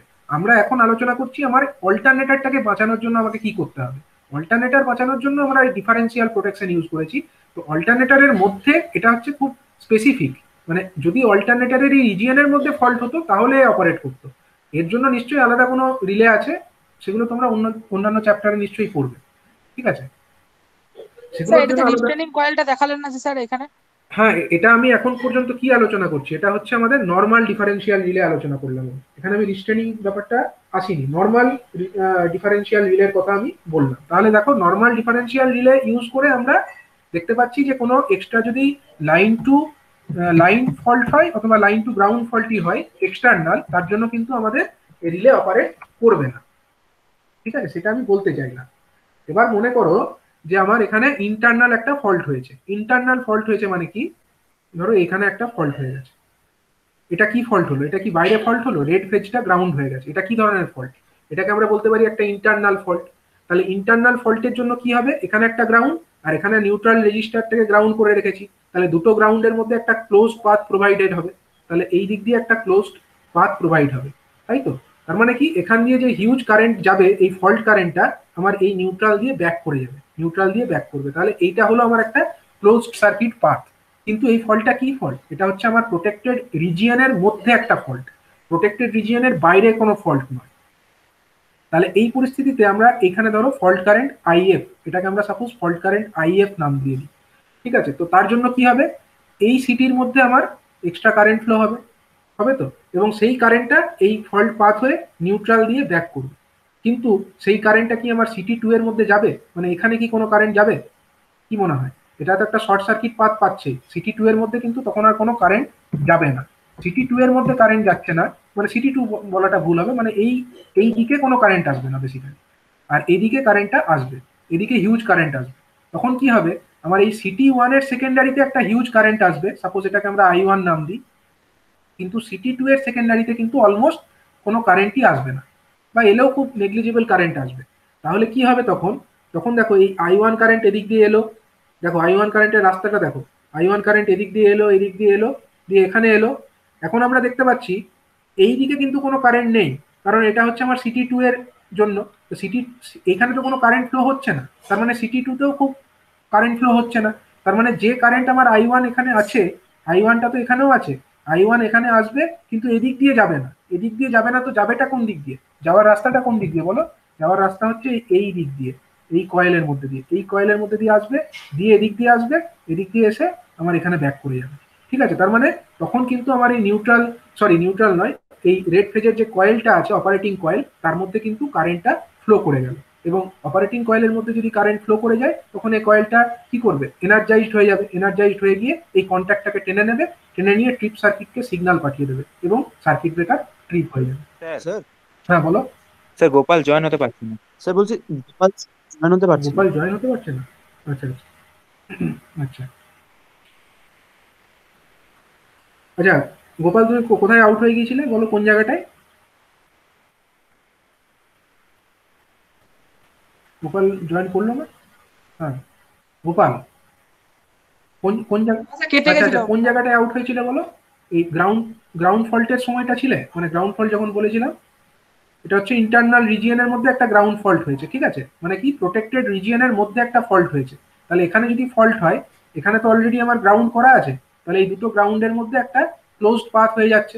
ক্লোজড পাথ যদি হয়, আমার এখান দিয়ে কারেন্ট হিউজ ফ্লো করবে, এবং এই পাথ দিয়ে, এই ওয়াইন্ডিং এর মধ্যে দিয়ে কারেন্ট ফ্লো করবে, কারেন্ট ফ্লো করে সেই কারেন্টটা এই পাথ হয়ে, মানে এই নিউট্রাল, এই যেখানে ফল্ট হয়েছে সেখান দিয়ে গিয়ে নিউট্রালে ব্যাক করে যাবে। তখন কি হবে, যেহেতু আমার এখানে হিউজ কারেন্ট ফ্লো করছে এবং সমস্ত কারেন্টটাই আমার এই ফল্ট পাথ দিয়ে ফ্লো করে যাচ্ছে, তাহলে এই দিকে নিশ্চয়ই কোনো কারেন্ট আসছে না, আর এই দিকে তো কোনো কারেন্ট যাবে না, কারেন্টটা তো সবটা এই দিক দিয়ে চলে আসছে, তাহলে এইদিকে আর কি যাবে, এদিকে তো যেতে পারবে না। তাহলে সেই মুহূর্তে আমরা বলতে পারি এই সিটি ওয়ান, তার যে সেকেন্ডারি, সেখানে কারেন্ট ফ্লো হবে, I1 কারেন্ট ফ্লো হবে, কিন্তু সিটি টু যেটা আছে তার সেকেন্ডারিতে কিন্তু কারেন্ট ফ্লো হবে না। এবার সেটা যদি না হয়, I1 আছে অথচ I2 নেই, তাহলে I1টা যাবে কোন দিক দিয়ে, I1টা এদিক দিয়ে আসছে, এদিক দিয়ে আসছে, এদিক দিয়ে এলো, এখানে পর্যন্ত এলো, এখানে এসে তার কাছে দুটো রাস্তা, একটা এদিকে আর একটা এদিকে, সে এবার কোন দিকে যাবে, এইদিকে তো যাবে না, কারণ কি এদিকে তো আমার কারেন্ট যাচ্ছে না, এখানে তো কারেন্ট নেই, তাহলে সমস্ত কারেন্টটা আমার ব্যাক করবে কোন দিক দিয়ে, এই দিক দিয়ে, এই দিক দিয়ে এসে সেটা আবার এই দিক দিয়ে হয়ে ব্যাক করে যাবে। তো সেই মুহূর্তে আমরা বলতে পারি এই যে অপারেটিং কয়েল যেটা আছে, সেই কয়েলের মধ্যে একটা কারেন্ট ফ্লো হবে এবং অপারেটিং কয়েল এনার্জাইজড হবে, অপারেটিং কয়েল এনার্জাইজড হয়ে সেই কন্ট্যাক্টগুলোকে টেনে নেবে, কন্ট্যাক্টটাকে টেনে নিলে ট্রিপ সার্কিটে আমার সিগন্যাল পৌঁছে যাবে এবং সার্কিট ব্রেকারটা তখন ট্রিপ করে যাবে। ঠিক আছে, তো এটা হচ্ছে আমাদের একটা কি ফল্ট, এটা হচ্ছে আমাদের ইন্টারনাল ফল্ট। ইন্টারনাল কি ধরনের fault, internal line to ground fault, line to ground fault, তখন আমার এই ধরনের রিলে অপারেট করবে। এবার আমরা আলোচনা করব যে যদি একটা ইন্টারনাল ফল্টই হয়, কিন্তু ইন্টারনাল ফল্টটা হয় লাইন টু লাইন টাইপের, তখন কি হবে।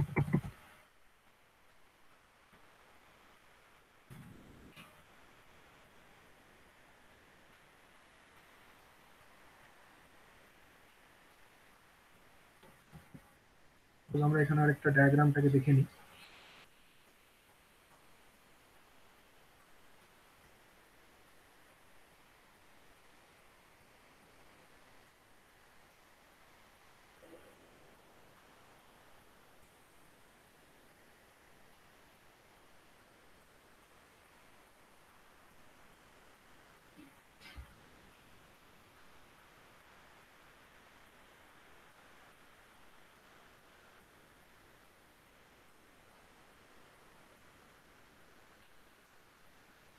স্যার লাইন টু লাইন হলে তো মানে একটা সিটিতে বেশি কারেন্ট যাবে, একটা সিটিতে কম কারেন্ট যাবে, তখন তো ডিফারেন্স তৈরি হয়ে যাবে, তখন হ্যাঁ ঠিক দেখাচ্ছি, করবে। দাঁড়াও আমি একটু সার্কিটটা এখানে একটু এঁকে নিই, দিয়ে আমি বলছি কি হবে ব্যাপারটা। এটা আমার ট্রিপ সার্কিটে যায়, এই দুটো তার আমার ট্রিপ সার্কিটে যাবে, এবং এখানে আমাদের কি আছে, এখানে তিনটে কন্ট্যাক্ট আছে, এখানে একটা কন্ট্যাক্ট আছে, আচ্ছা এখানে আমাদের বেসিক্যালি এটা ঠেকে নেই, কন্ট্যাক্টটাকে ঠেকিয়ে দেখানো ভুল হবে, ঠেকে নেই। ঠেকবে তখনই যখন এটা টাচ করবে তখন। এটা হচ্ছে আমার ইয়েলো ফেজ, সাপোজ ইয়েলো ফেজের একটা কন্ট্যাক্ট, সেটা এখানে গিয়ে ঠেকবে। আর একটা আমার আছে ব্লু ফেজের কন্ট্যাক্ট, সেটা এখানে গিয়ে ঠেকবে। ঠিক আছে, এখন কিন্তু ঠেকে নেই। এগুলো যখন টানবে, টেনে নিলে তখন আমার এই কন্ট্যাক্টগুলো ক্লোজ হবে।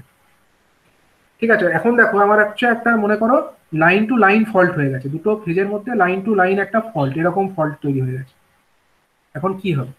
এখন হচ্ছে এই ফেজের মধ্যে একটা হিউজ কারেন্ট ফ্লো হবে, হবে তো? মানে ফল্ট, এখান দিয়ে একটা হিউজ কারেন্ট ফ্লো হবে, সেই ফল্ট কারেন্টটা এদিক দিয়ে আসবে, এদিক দিয়ে এসে এখান দিয়ে ব্যাক করে যাবে, যাবে তো, এখান দিয়ে ব্যাক করবে। তার মানে হিউজ সার্কুলেটিং একটা কারেন্ট এরকম ভাবে ফ্লো হচ্ছে, একটা ফেজে এইদিকে যাচ্ছে আর একটা ফেজে এইদিকে আসছে। তার মানে কি, এই ফেজের মধ্যে, এই সিটির মধ্যে কারেন্ট আমার এইদিকে আসবে, আর এই সিটির মধ্যে কারেন্ট আমার ডাইরেকশনটা উল্টে যাবে, এরকম হবে। কারেন্টের ডাইরেকশনটা উল্টে যাবে, মানে একটা ফেজের মধ্যে দেখো, রেড ফেজের মধ্যে কারেন্ট কোন দিকে যাচ্ছে, বাঁ দিক থেকে ডান দিকে, তাহলে সিটির মধ্যে কারেন্ট কোন দিকে হবে, এই দিক থেকে এইদিকে, বাঁ দিক থেকে ডান দিকেই দেখালাম। আর এই যে আমার ইয়েলো ফেজের সিটি, তার মধ্যে কারেন্ট কোন দিকে যাবে, ইয়েলো ফেজের মধ্যে কারেন্ট আমার যাচ্ছে ডান দিক থেকে বাঁ দিকে, তাহলে কারেন্টের ডাইরেকশনও ডান দিক থেকে বাঁ দিকে দেখাবো আমি। ঠিক আছে, তার মানে এরকম হলো। কিন্তু এই সিটি ওয়ানের ক্ষেত্রে, রেড ফেজের সিটি ওয়ান, সেখানে আমার কারেন্ট বাঁ দিক থেকে ডান দিকে সবুজ রং দিয়ে দেখালাম। অন্যদিকে এই আমার সিটি টু, তার মধ্যে কারেন্ট কোন দিকে যাবে, রেড ফেজের সিটি টু এর মধ্যে কারেন্ট কোন দিকে যাবে বলো? তা বাদিক থেকে ডান দিকে যাবে। দেখো ফল্ট কারেন্ট যেটা হচ্ছে, এখানে কিন্তু কারেন্ট যাবে না বেসিক্যালি। এখানে কি কারেন্ট যাবে? কেন যাবে? কারেন্ট তো এদিকে আর ও আসবে স্যার, না, হ্যাঁ ওই কারেন্ট পাশে তো এদিক যাচ্ছে দিয়ে, না, হ্যাঁ। এই পাথে তো আর যাচ্ছে না, কারেন্ট ওখানে নেই। ঠিক আছে, কিন্তু যা আছে এখানে আছে। এবার ব্যাপার হচ্ছে, তার মানে আমার রেড ফেজের মধ্যে আমরা কারেন্টটা এইদিকে দেখাচ্ছি, কিন্তু এখানে তো কোনো কারেন্ট নেই, সিটি টু এর জন্য তো কোনো কারেন্ট নেই। তার মানে কি, তার মানে হচ্ছে আমার এই কয়েলের মধ্যে কারেন্টটা ব্যাক করবে কোন দিক দিয়ে, সবুজ ফেজের কারেন্ট, মানে সরি, সবুজ রং দিয়ে দেখিয়েছি রেড ফেজের কারেন্ট, সেটা ব্যাক করতে হবে আমাকে এদিক দিয়ে, এই কয়েল হয়েই ব্যাক করবে। কয়েল হয়ে ব্যাক করে এদিক দিয়ে আসবে, এদিক দিয়ে এসে ব্যাক করে যাবে। তার মানে আমার রেড ফেজটার কয়েল এনার্জাইজড হবে এবং এটাকে টেনে নেবে, কন্ট্যাক্টটাকে টেনে নেবে। অন্যদিকে ইয়েলো ফেজটা কি করবে, ইয়েলো ফেজেরও দেখো এইখানে কারেন্ট ফ্লো হচ্ছে, সিটি ওয়ানে কারেন্ট ফ্লো হচ্ছে, কিন্তু এখানে কোনো কারেন্ট নেই। তার মানে কি, ইয়েলো ফেজেরও আমার এখানে একটা কারেন্ট ফ্লো হবে, কিন্তু এইদিকে কোনো কারেন্ট নেই, নো কারেন্ট। তাহলে এই কারেন্টটা ব্যাক হলো কোথা দিয়ে, আমার এই কয়েলের মধ্যে কারেন্টটা এদিক দিয়ে ফ্লো করেছে, এদিক দিয়ে কয়েলটার মধ্যে কারেন্টটা কিন্তু ফ্লো করেছে। তার মানে এই দিক দিয়ে কারেন্টটা ফ্লো করে এদিক দিয়ে আসবে, তার কারেন্টের ডাইরেকশনটা এরকম হবে। তার মানে এক্ষেত্রে আমরা দেখতে পাচ্ছি যে রেড ফেজের কয়েল, তার মধ্যেও কারেন্ট ফ্লো হচ্ছে, ইয়েলো ফেজের কয়েল, তার মধ্যেও কারেন্ট ফ্লো হচ্ছে, দুটো কয়েল এনার্জাইজড হবে। এনার্জাইজড হলে কি করবে, একেও টানবে, ইয়েলো ফেজের কয়েলটাকেও টানবে। আমরা তো জানি যে কোনো একটাকে টানলেই ট্রিপ সার্কিটে সিগন্যাল চলে যায়, তো এখানে তো দুটো টেনেছে, সুতরাং অবশ্যই এখানে ট্রিপ সার্কিটে সিগন্যাল চলে যাবে, এবং সেই ট্রিপ সার্কিটে সিগন্যাল যাওয়ার ফলে সার্কিট ব্রেকারটি ট্রিপ করে যাবে। ঠিক আছে, সুতরাং আমরা বলতে পারছি যে একটা নর্মাল ডিফারেন্সিয়াল প্রোটেকশন ইউজ করে আমাদের কিন্তু এক্সটার্নাল কোনো যদি ফল্ট হয়, তখন কিন্তু এই ডিফারেন্সিয়াল প্রোটেকশন অপারেট করছে না। কিন্তু ইন্টারনাল যদি কোনো ফল্ট হয়, সেটা আমার লাইন টু লাইন ফল্ট হতে পারে, অথবা সেটা লাইন টু গ্রাউন্ড ফল্ট হতে পারে, দুটোর জন্যই কিন্তু ডিফারেন্সিয়াল প্রোটেকশন অপারেট করে যাবে। ঠিক আছে, তো এই ধরনের যে differential protection, normal differential protection, এখানে একটা ড্রব্যাক আছে। আমরা না হলে তো এটাই ইউজ করতাম, আমরা কেন বায়াস ডিফারেন্সিয়াল প্রোটেকশন ইউজ করব? নর্মাল ডিফারেন্সিয়াল ইউজ করবার জন্য কিছু কিছু ড্রব্যাক কিন্তু অবশ্যই আছে। যেমন হচ্ছে, আমাদেরকে যে ফল্ট কারেন্ট আমরা পাবো না, লাইন টু লাইন ফল্ট হলে হিউজ ফল্ট কারেন্ট হয়, সেক্ষেত্রে ফল্ট কারেন্টের মানটা হিউজ হয়, তখন কোনো অসুবিধা নেই। লাইন টু লাইন ফল্ট হলে হিউজ ফল্ট কারেন্ট হয় এবং দুটো কয়েল এনার্জাইজড হয়, এবং ইজিলি এ ধরনের সার্কিট ব্রেকার, মানে এই ধরনের ট্রিপ কয়েল এনার্জাইজড হয়ে যাবে এবং সার্কিট ব্রেকার ট্রিপ করে যাবে। কিন্তু ব্যাপার হচ্ছে, যখন আমার এই ধরনের একটা ফল্ট হয়, যখন আমাদের এই ধরনের একটা ফল্ট হয়, লাইন টু গ্রাউন্ড ফল্ট, যদি আমাদের লাইন টু গ্রাউন্ড একটা ফল্ট হয়, তখন অসুবিধাটা আছে। অসুবিধাটা আমি একটু বলে নিই।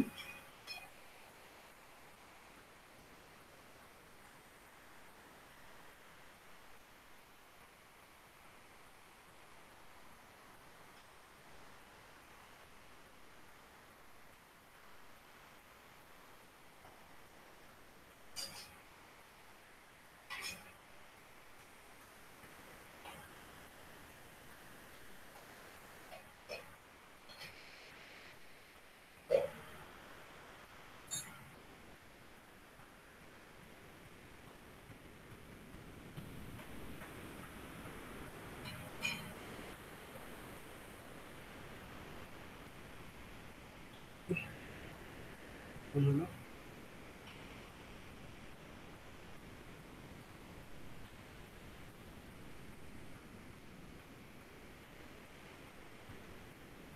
yellow এবং ব্লু।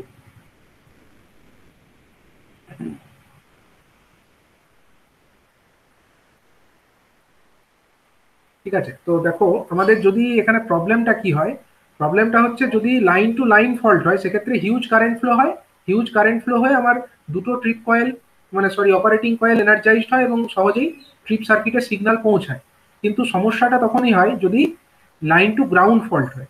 এবার লাইন টু গ্রাউন্ড ফল্টও যদি এখানে দূরে হয়, মানে নিউট্রাল পয়েন্ট থেকে যদি দূরে হয় তখন অসুবিধা হয় না। এরকম জায়গায় যদি হয় সেক্ষেত্রে প্রবলেম বিশেষ হয় না। ঠিক আছে, কিন্তু যদি আমার কি হয় না, এই নিউট্রাল কারেন্ট যেটা মানে নিউট্রাল পয়েন্ট যেটা আছে তার কাছাকাছি জায়গায় যদি গ্রাউন্ড ফলটা হয় তখন সমস্যাটা হয়ে যায়। তো মনে করো ফলটা এখানে না হয়ে কোথায় হলো, ফলটা ধরো আমার ফলটা আমার হয়েছে একটা কাছাকাছি জায়গায়, মানে নিউট্রাল পয়েন্ট এখানে আছে, তো নিউট্রাল পয়েন্টের কাছাকাছি মানে ধরো এরকম একটা জায়গায় আমার এরকম একটা জায়গায় ফলটা হয়েছে। তখন কি হবে, মনে করো এটা একটা আমার কি এটা একটা অল্টারনেটর, তো তো মনে করো এখানে আমার 200 ভোল্ট তৈরি হচ্ছে, 200 ভোল্ট। মনে করো এই অল্টারনেটরে আমার 200 ভোল্ট তৈরি হচ্ছে, তার মানে কি টোটাল কয়েলটা মিলে আমার 200 ভোল্ট তৈরি হচ্ছে। এবার যদি আমার ফল্টটা, আচ্ছা আমি এর রেজিস্ট্যান্স সাপোজ আর ধরে নিচ্ছি, হ্যাঁ নিউট্রাল রেজিস্ট্যান্সটা ধরে নিচ্ছি আর। এবার মনে করো টোটাল কয়েলে কত ভোল্টেজ তৈরি হয়, 200 ভোল্ট, এটা 200 ভোল্টের অল্টারনেটর সাপোজ। তাহলে যদি আমার এইখানে ফল্ট হতো, যদি আমার এই কালো রং দিয়ে দেখাচ্ছি এইখানে যদি ফল্টটা হতো তাহলে কয়েলের শেষ প্রান্তে ধরো অলমোস্ট হয়েছে, তখন আমার এই টোটাল 200 ভোল্টটাই এই ফল্ট পয়েন্টে এসে পড়ছে, তখন আমার ফল্ট কারেন্টটা কত হবে, তখন আমার ফল্ট কারেন্টটা হবে IF1, আমি সাপোজ নাম দিচ্ছি এখানকার ফল্টার কারেন্ট, আমি সাপোজ নাম দিচ্ছি IF1। IF1 এর মানটা কত হবে বলতো, IF1 এর মান হবে 200 ভোল্ট ডিভাইডেড বাই কি, এই পথে কে আছে আর এই পথে রেজিস্ট্যান্স কে আছে, এই নিউট্রাল গ্রাউন্ডিং রেজিস্ট্যান্সটাই আছে, আর প্লাস এই ওয়াইন্ডিং এর রেজিস্ট্যান্সটা আছে, কিন্তু ওটা নেগলিজেবল হয়, মানে এই নিউট্রাল গ্রাউন্ডিং যে রেজিস্ট্যান্সটা আছে তার কম্প্যারিজনে আমার যে এই যে কয়েল তার রেজিস্ট্যান্সটা হচ্ছে অলমোস্ট নেগলিজেবল। তার মানে আমরা বলতে পারি 200/R, almost nearly equal to 200/R। তখন ফল্ট কারেন্ট এইটা হবে, কারণ আমরা ওয়াইন্ডিং এর যে রেজিস্ট্যান্স সেটাকে নেগলেক্ট করে দিলাম এই as comparison to this neutral grounding resistance. তখন আমার ফল্ট কারেন্টটা ঠিক আছে, বেশি আছে, বেশি হলে অসুবিধা নেই, বেশি হলে ট্রিপ কয়েল যথেষ্ট পরিমাণে কারেন্ট পাবে এবং সেটা এনার্জাইজড হতে পারবে। কিন্তু সমস্যাটা তখনই হবে যদি এটা এই নিউট্রাল পয়েন্টের কাছাকাছি হয়ে যায়, মানে শুরুর দিকে যদি হয়ে যায়। শুরুর দিকে হলে তো আর টোটাল 200 ভোল্টটা এখানে পড়ছে না, যদি এই সবুজ রং দেখানো হয়েছে এখানে যদি হয় এইটুকুর মধ্যে কতটা ভোল্টেজ হয়েছে, এটার মধ্যে তো আর 200 ভোল্ট হয়নি, ধরো এখানে সাপোজ ধরো 10 ভোল্ট হয়েছে, কথার কথা ধরো 10 ভোল্ট ও হয়েছে, স্যার মানে ড্রপ হয়ে যাবে কিছুটা, হ্যাঁ 10 একটা ভোল্ট, ভোল্টেজ মানে ড্রপ এইটুকুর হয়ে মধ্যে ভোল্টেজ কতটা আছে, 10 ভোল্ট আছে, তাহলে আমার ফল্ট কারেন্টটা কত হবে, ফল্ট কারেন্টটা হবে আমার সাপোজ আমি এটাকে IF2 নাম দিই, এই জায়গায় যদি ফল্ট হয় সেখানকার কারেন্টটাকে আমি সাপোজ IF2 নাম দিলাম, তাহলে IF2 আমার হয়ে যাবে only 10 10/R। 10 volt divided by R, 10 volt divided by R হয়ে যাবে। তাহলে 10 ভোল্ট বাই আর এটা তো খুবই সামান্য কারেন্ট। এবার এত সামান্য কারেন্টের জন্য না এই কয়েলের মানে এখানে ঠিকমতো কারেন্টের মানে কারেন্টটা বেশি পৌঁছায় না বলে এই কয়েলটা এনার্জাইজ হতে পারে না, এবং কয়েল এনার্জাইজ না হলে এখানে কাছাকাছি ফল্ট হওয়া সত্ত্বেও এ ধরনের রিলে কিন্তু ট্রিপ করবে না। ঠিক আছে, এই ধরনের রিলে তো ট্রিপ করবে না, তাহলে ফল্ট হয়েছে অথচ ট্রিপ করছে না, দিস ইজ আনডিজায়ারেবল। তো এটাই হচ্ছে ড্রব্যাক, যে যদি এই ফল্টটা আমার নিউট্রাল পয়েন্টের খুব কাছাকাছি জায়গায় হয়ে যায় সেক্ষেত্রে কিন্তু সেই ফল্টটাকে ডিটেক্ট করতে পারবে না, সেই ফল্টটাকে এই ধরনের রিলে ডিটেক্ট করতে পারবে না। এবার যদি আমরা এমন করতাম যে আমরা সেটিংটাকে খুব এমন রাখবো, খুব কম রাখবো যাতে সামান্য পরিমাণে কারেন্ট এলেই ট্রিপ করে যায়, তখনও অসুবিধা আছে।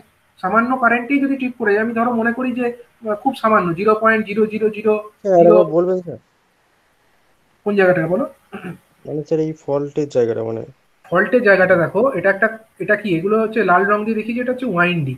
কিসের ওয়াইন্ডিং, অল্টারনেটারের ওয়াইন্ডিং। অল্টারনেটারের ওয়াইন্ডিং এ কি থাকে, ভোল্টেজ থাকে। এবার ধরো অল্টারনেটারটা, কথার কথা আমি বলছি 200 ভোল্টের alternator, suppose this is a 200 volt alternator. এবার এই অল্টারনেটারটা যদি 200 ভোল্ট হয় তার মানে টোটাল ওয়াইন্ডিংটা মিলে আমার কত ভোল্টেজ আছে, এখানে টোটালটা মিলে 200 ভোল্ট আছে। তার মানে আমার এখানে 0 আছে, এই শুরুতে 0 আছে, আর এই শেষ প্রান্তে 200 আছে।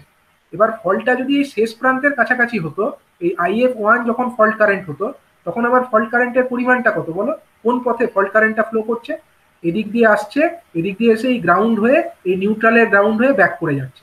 তাহলে তখন আমার ফল্ট কারেন্টের পরিমাণটা কত, 200 ভোল্ট ডিভাইডেড বাই এই নিউট্রালের রেজিস্ট্যান্স যেটা আমরা কানেক্ট করেছি আর, প্লাস এই ওয়াইন্ডিং এর রেজিস্ট্যান্স। কিন্তু আমি কি বললাম, ওয়াইন্ডিং এর যে রেজিস্ট্যান্সটা সেটা এই নিউট্রাল গ্রাউন্ডিং রেজিস্ট্যান্সের কম্প্যারিজনে নেগলিজেবল, তার জন্য আমরা এটাকে অনলি আরই রাখলাম। আর প্লাস সামথিং হতো সেটাকে নেগলেক্ট করে দিলাম সুবিধার্থে। তাহলে IF1 যেটা আমার ফল্ট কারেন্ট হচ্ছে সেটা কত হচ্ছে, 200, মানে এখানে টোটাল ভোল্টেজ যেটা ডিভাইডেড বাই আর, ততটা ফল্ট কারেন্ট, মানে এটা হচ্ছে অনেকটা বেশি ফল্ট কারেন্ট। তো এই ধরনের ফল্ট কারেন্ট যখন আমার ফল্টটা আমার একদম শেষ প্রান্তের দিকে হচ্ছে বা এর পরেও যদি হয় তাহলেও হবে, তখন কিন্তু এই নিউট্রালের মানে সরি এই যে রেড ফেজের যে কয়েল সেখানে যথেষ্ট পরিমাণে কারেন্ট ফ্লো করবে। কারেন্ট ফ্লো করলে কি হবে, এই কয়েলটা এনার্জাইজড হবে এবং এই কন্ট্যাক্টটাকে টেনে নেবে, টেনে নিয়ে কি হবে, ট্রিপ সার্কিটে সিগন্যাল পৌঁছে দেবে, তখন অসুবিধা নেই। অসুবিধাটা হচ্ছে যদি আমার ফল্টটা এই নিউট্রাল পয়েন্টের কাছাকাছি জায়গায় ঘটে, ধরো এইখানে ঘটেছে, মানে ওয়াইন্ডিং এর একদম শুরুর দিকে ঘটেছে, তাহলে শুরুর মধ্যে এইটুকুর মধ্যে তো আর 200 ভোল্ট তৈরি হতে পারেনি। এইটুকু অংশে সাপোজ 10 ভোল্ট তৈরি হয়েছে, কথার কথা 10 ভোল্ট যদি তৈরি হয় তাহলে সেক্ষেত্রে আমার ফল্ট পাথের ফল্ট কারেন্টটা কোন দিকে যাচ্ছে, এদিক দিয়ে আসছে, দিয়ে এই সবুজ রঙের ফল্ট হয়ে এই নিউট্রাল গ্রাউন্ড হয়ে আবার এখানে ব্যাক করে যাচ্ছে। তাহলে সেই মুহূর্তে আমার ফল্ট কারেন্টের পরিমাণটা কত, এই 10 ভোল্ট ডিভাইডেড বাই আমার নিউট্রাল পাথের যে রেজিস্ট্যান্স লাগানো আছে আর প্লাস এইটুকু ওয়াইন্ডিং এর রেজিস্ট্যান্স, এটাকে তো আমরা নেগলেক্টই করছি। তাহলে তখন আমার ফল্ট কারেন্ট হচ্ছে খুব সামান্য 10/R। তখন কিন্তু ফল্ট কারেন্টটা খুবই কম হয়ে যাচ্ছে, যদিও ফল্ট হচ্ছে কিন্তু ফল্ট কারেন্টটা কম। এবার এখানে ফল্ট কারেন্ট যদি কম হয় তাহলে সেকেন্ডারিতেও তো কম কারেন্ট ইনডিউসড হবে, এবং সেকেন্ডারিতে কম কারেন্ট ইনডিউসড হলে ফল্ট কারেন্ট যেটা আমার এই কয়েলের মধ্যে ফ্লো করবে সেটাও কম হবে। এবার এই কয়েলগুলো এত কম কারেন্টের জন্য যথাযথভাবে এনার্জাইজড হবে না, এনার্জাইজড না হলে এই কন্ট্যাক্টটাকে টানতে পারবে না, না টানতে পারলে ট্রিপ সার্কিটে সিগন্যাল পৌঁছাবে না ট্রিপ করার জন্য। এবার যদি ট্রিপ সার্কিটে সিগন্যাল না পৌঁছায় সার্কিট ব্রেকার চলতেই থাকবে, ট্রিপ করবে না, ফল্ট হয়ে গেছে অথচ সার্কিট ব্রেকার ট্রিপ করেনি, এটা তো ডিজায়ারেবল নয়। তাই এই ধরনের ইনসিডেন্টসটাকে আমরা অ্যাভয়েড করতে পারি কি করে, আমরা চাইলে এমন ব্যবস্থা করতে পারি যে এই কয়েলের মধ্যে যদি খুব সামান্য কারেন্টও ফ্লো হয় তাহলেই ট্রিপ করে যাবে, এরকম ব্যবস্থাও করা যায়। যে ডিফারেন্স ইন কারেন্ট যেটা আমার এই কয়েলের মধ্যে ফ্লো হয়, সাপোজ এটাকে আমরা I1 মাইনাস মানে আই রিলে, এটাকে আমি আই রিলে নাম দিই, I rely suppose greater than 0 হলেই ট্রিপ করে যাবে, এরকম ব্যবস্থা করা যায়। কিন্তু সেক্ষেত্রে আবার অসুবিধা আছে, কি অসুবিধা না, এই দিকের সিটি আর এদিকের সিটি দুটো আলাদা ইনস্ট্রুমেন্ট, দুটো ইনস্ট্রুমেন্টের ক্যারেক্টারিস্টিক্স আলাদা হতেই পারে, এবং ইনস্ট্রুমেন্টের ক্যারেক্টারিস্টিক্স আলাদা হওয়ার জন্য এই সিটির মধ্যে কোনো ফল্ট না হওয়া অবস্থাতেও কারেন্টের একটা পার্থক্য দেখা দিতে পারে, এবং সেই সামান্য কারেন্টের পার্থক্যের জন্য এই রিলে ট্রিপ করিয়ে দিতে পারে, সেটা একটা অসুবিধা। আবার ধরো সিটি কোর স্যাচুরেটেড হয়ে যেতে পারে, যেটা আমি আগে বলেছি, তার জন্য কারেন্টের সামান্য পার্থক্য দেখা দিতে পারে, তার জন্য রিলে ট্রিপ করে যেতে পারে। তার মানে কম সেটিং রাখলেও অসুবিধা, আবার কম সেটিং না রাখলেও অসুবিধা, যে এরকম যদি কাছাকাছি জায়গায় ফল্ট হয় তখন আমার সেটাকে ডিটেক্ট করতে পারবে না। তার জন্য এই নর্মাল ডিফারেন্সিয়াল প্রোটেকশন যেটা আছে এটাকে আমরা জেনারেলি ইউজ করব না, আমরা ইউজ করবো এর কিছু মডিফাইড ভার্সন, এবং ইউজ করব আমরা বায়াসড ডিফারেন্সিয়াল রিলে ইউজ করে যে এরকম প্রোটেকশন করা যায় সেটাকে ইউজ করব। ঠিক আছে, তো সেই কিভাবে প্রোটেকশন গুলো করা যায় সেগুলো আমরা পরের দিন ক্লাসে ডিসকাস করব। আজকে আমরা নর্মাল, হ্যাঁ বলো। বলছি এখান থেকে যা বুঝতে পারলাম, মানে ধরুন একটা অল্টারনেটর রেড ফেজে 200টা পাক আছে, মানে 200 পাক দেওয়া আছে। এবার তো মানে বলতে চাইছি, আপনি বলতে চাইছিলেন যে 200টা পাকে যদি 200 ভোল্ট ইনডিউসড হয় তাহলে আমি ধরলাম এক একটা পাকে 1 ভোল্ট করে হচ্ছে, তাহলে এরকম করে যদি প্রথম 10টা পাকে যদি 10 ভোল্টের কাছাকাছি হয়, প্রথম 10টা আমি কথার কথা বললাম, 20টাও হ্যাঁ আমি কথা বলছি, মানে ধরুন তাহলে প্রথম যতটা ওই নিউট্রাল পয়েন্টে যত কাছাকাছি থাকবে তত ইয়ে হয়ে যাবে, চান্স কম, তত চান্স কম যে ফল্ট হলেও ট্রিপ করবে সেই রকম চান্স কম, তো সেটা একটা প্রবাবিলিটি থেকে যাচ্ছে, মানে ফল্ট হলেও ট্রিপ করবে না এরকম একটা প্রবাবিলিটি থেকে যায়। তো সেই অসুবিধাগুলোকে দূর করার জন্যই আমাদের কিছু মডিফাইড ভার্সন ইউজ করতে হবে এবং বায়াস ডিফারেন্সিয়াল রিলে ইউজ করতে হবে। ঠিক আছে, তো সেগুলো আমরা পরের দিন ডিসকাস করব। ঠিক আছে।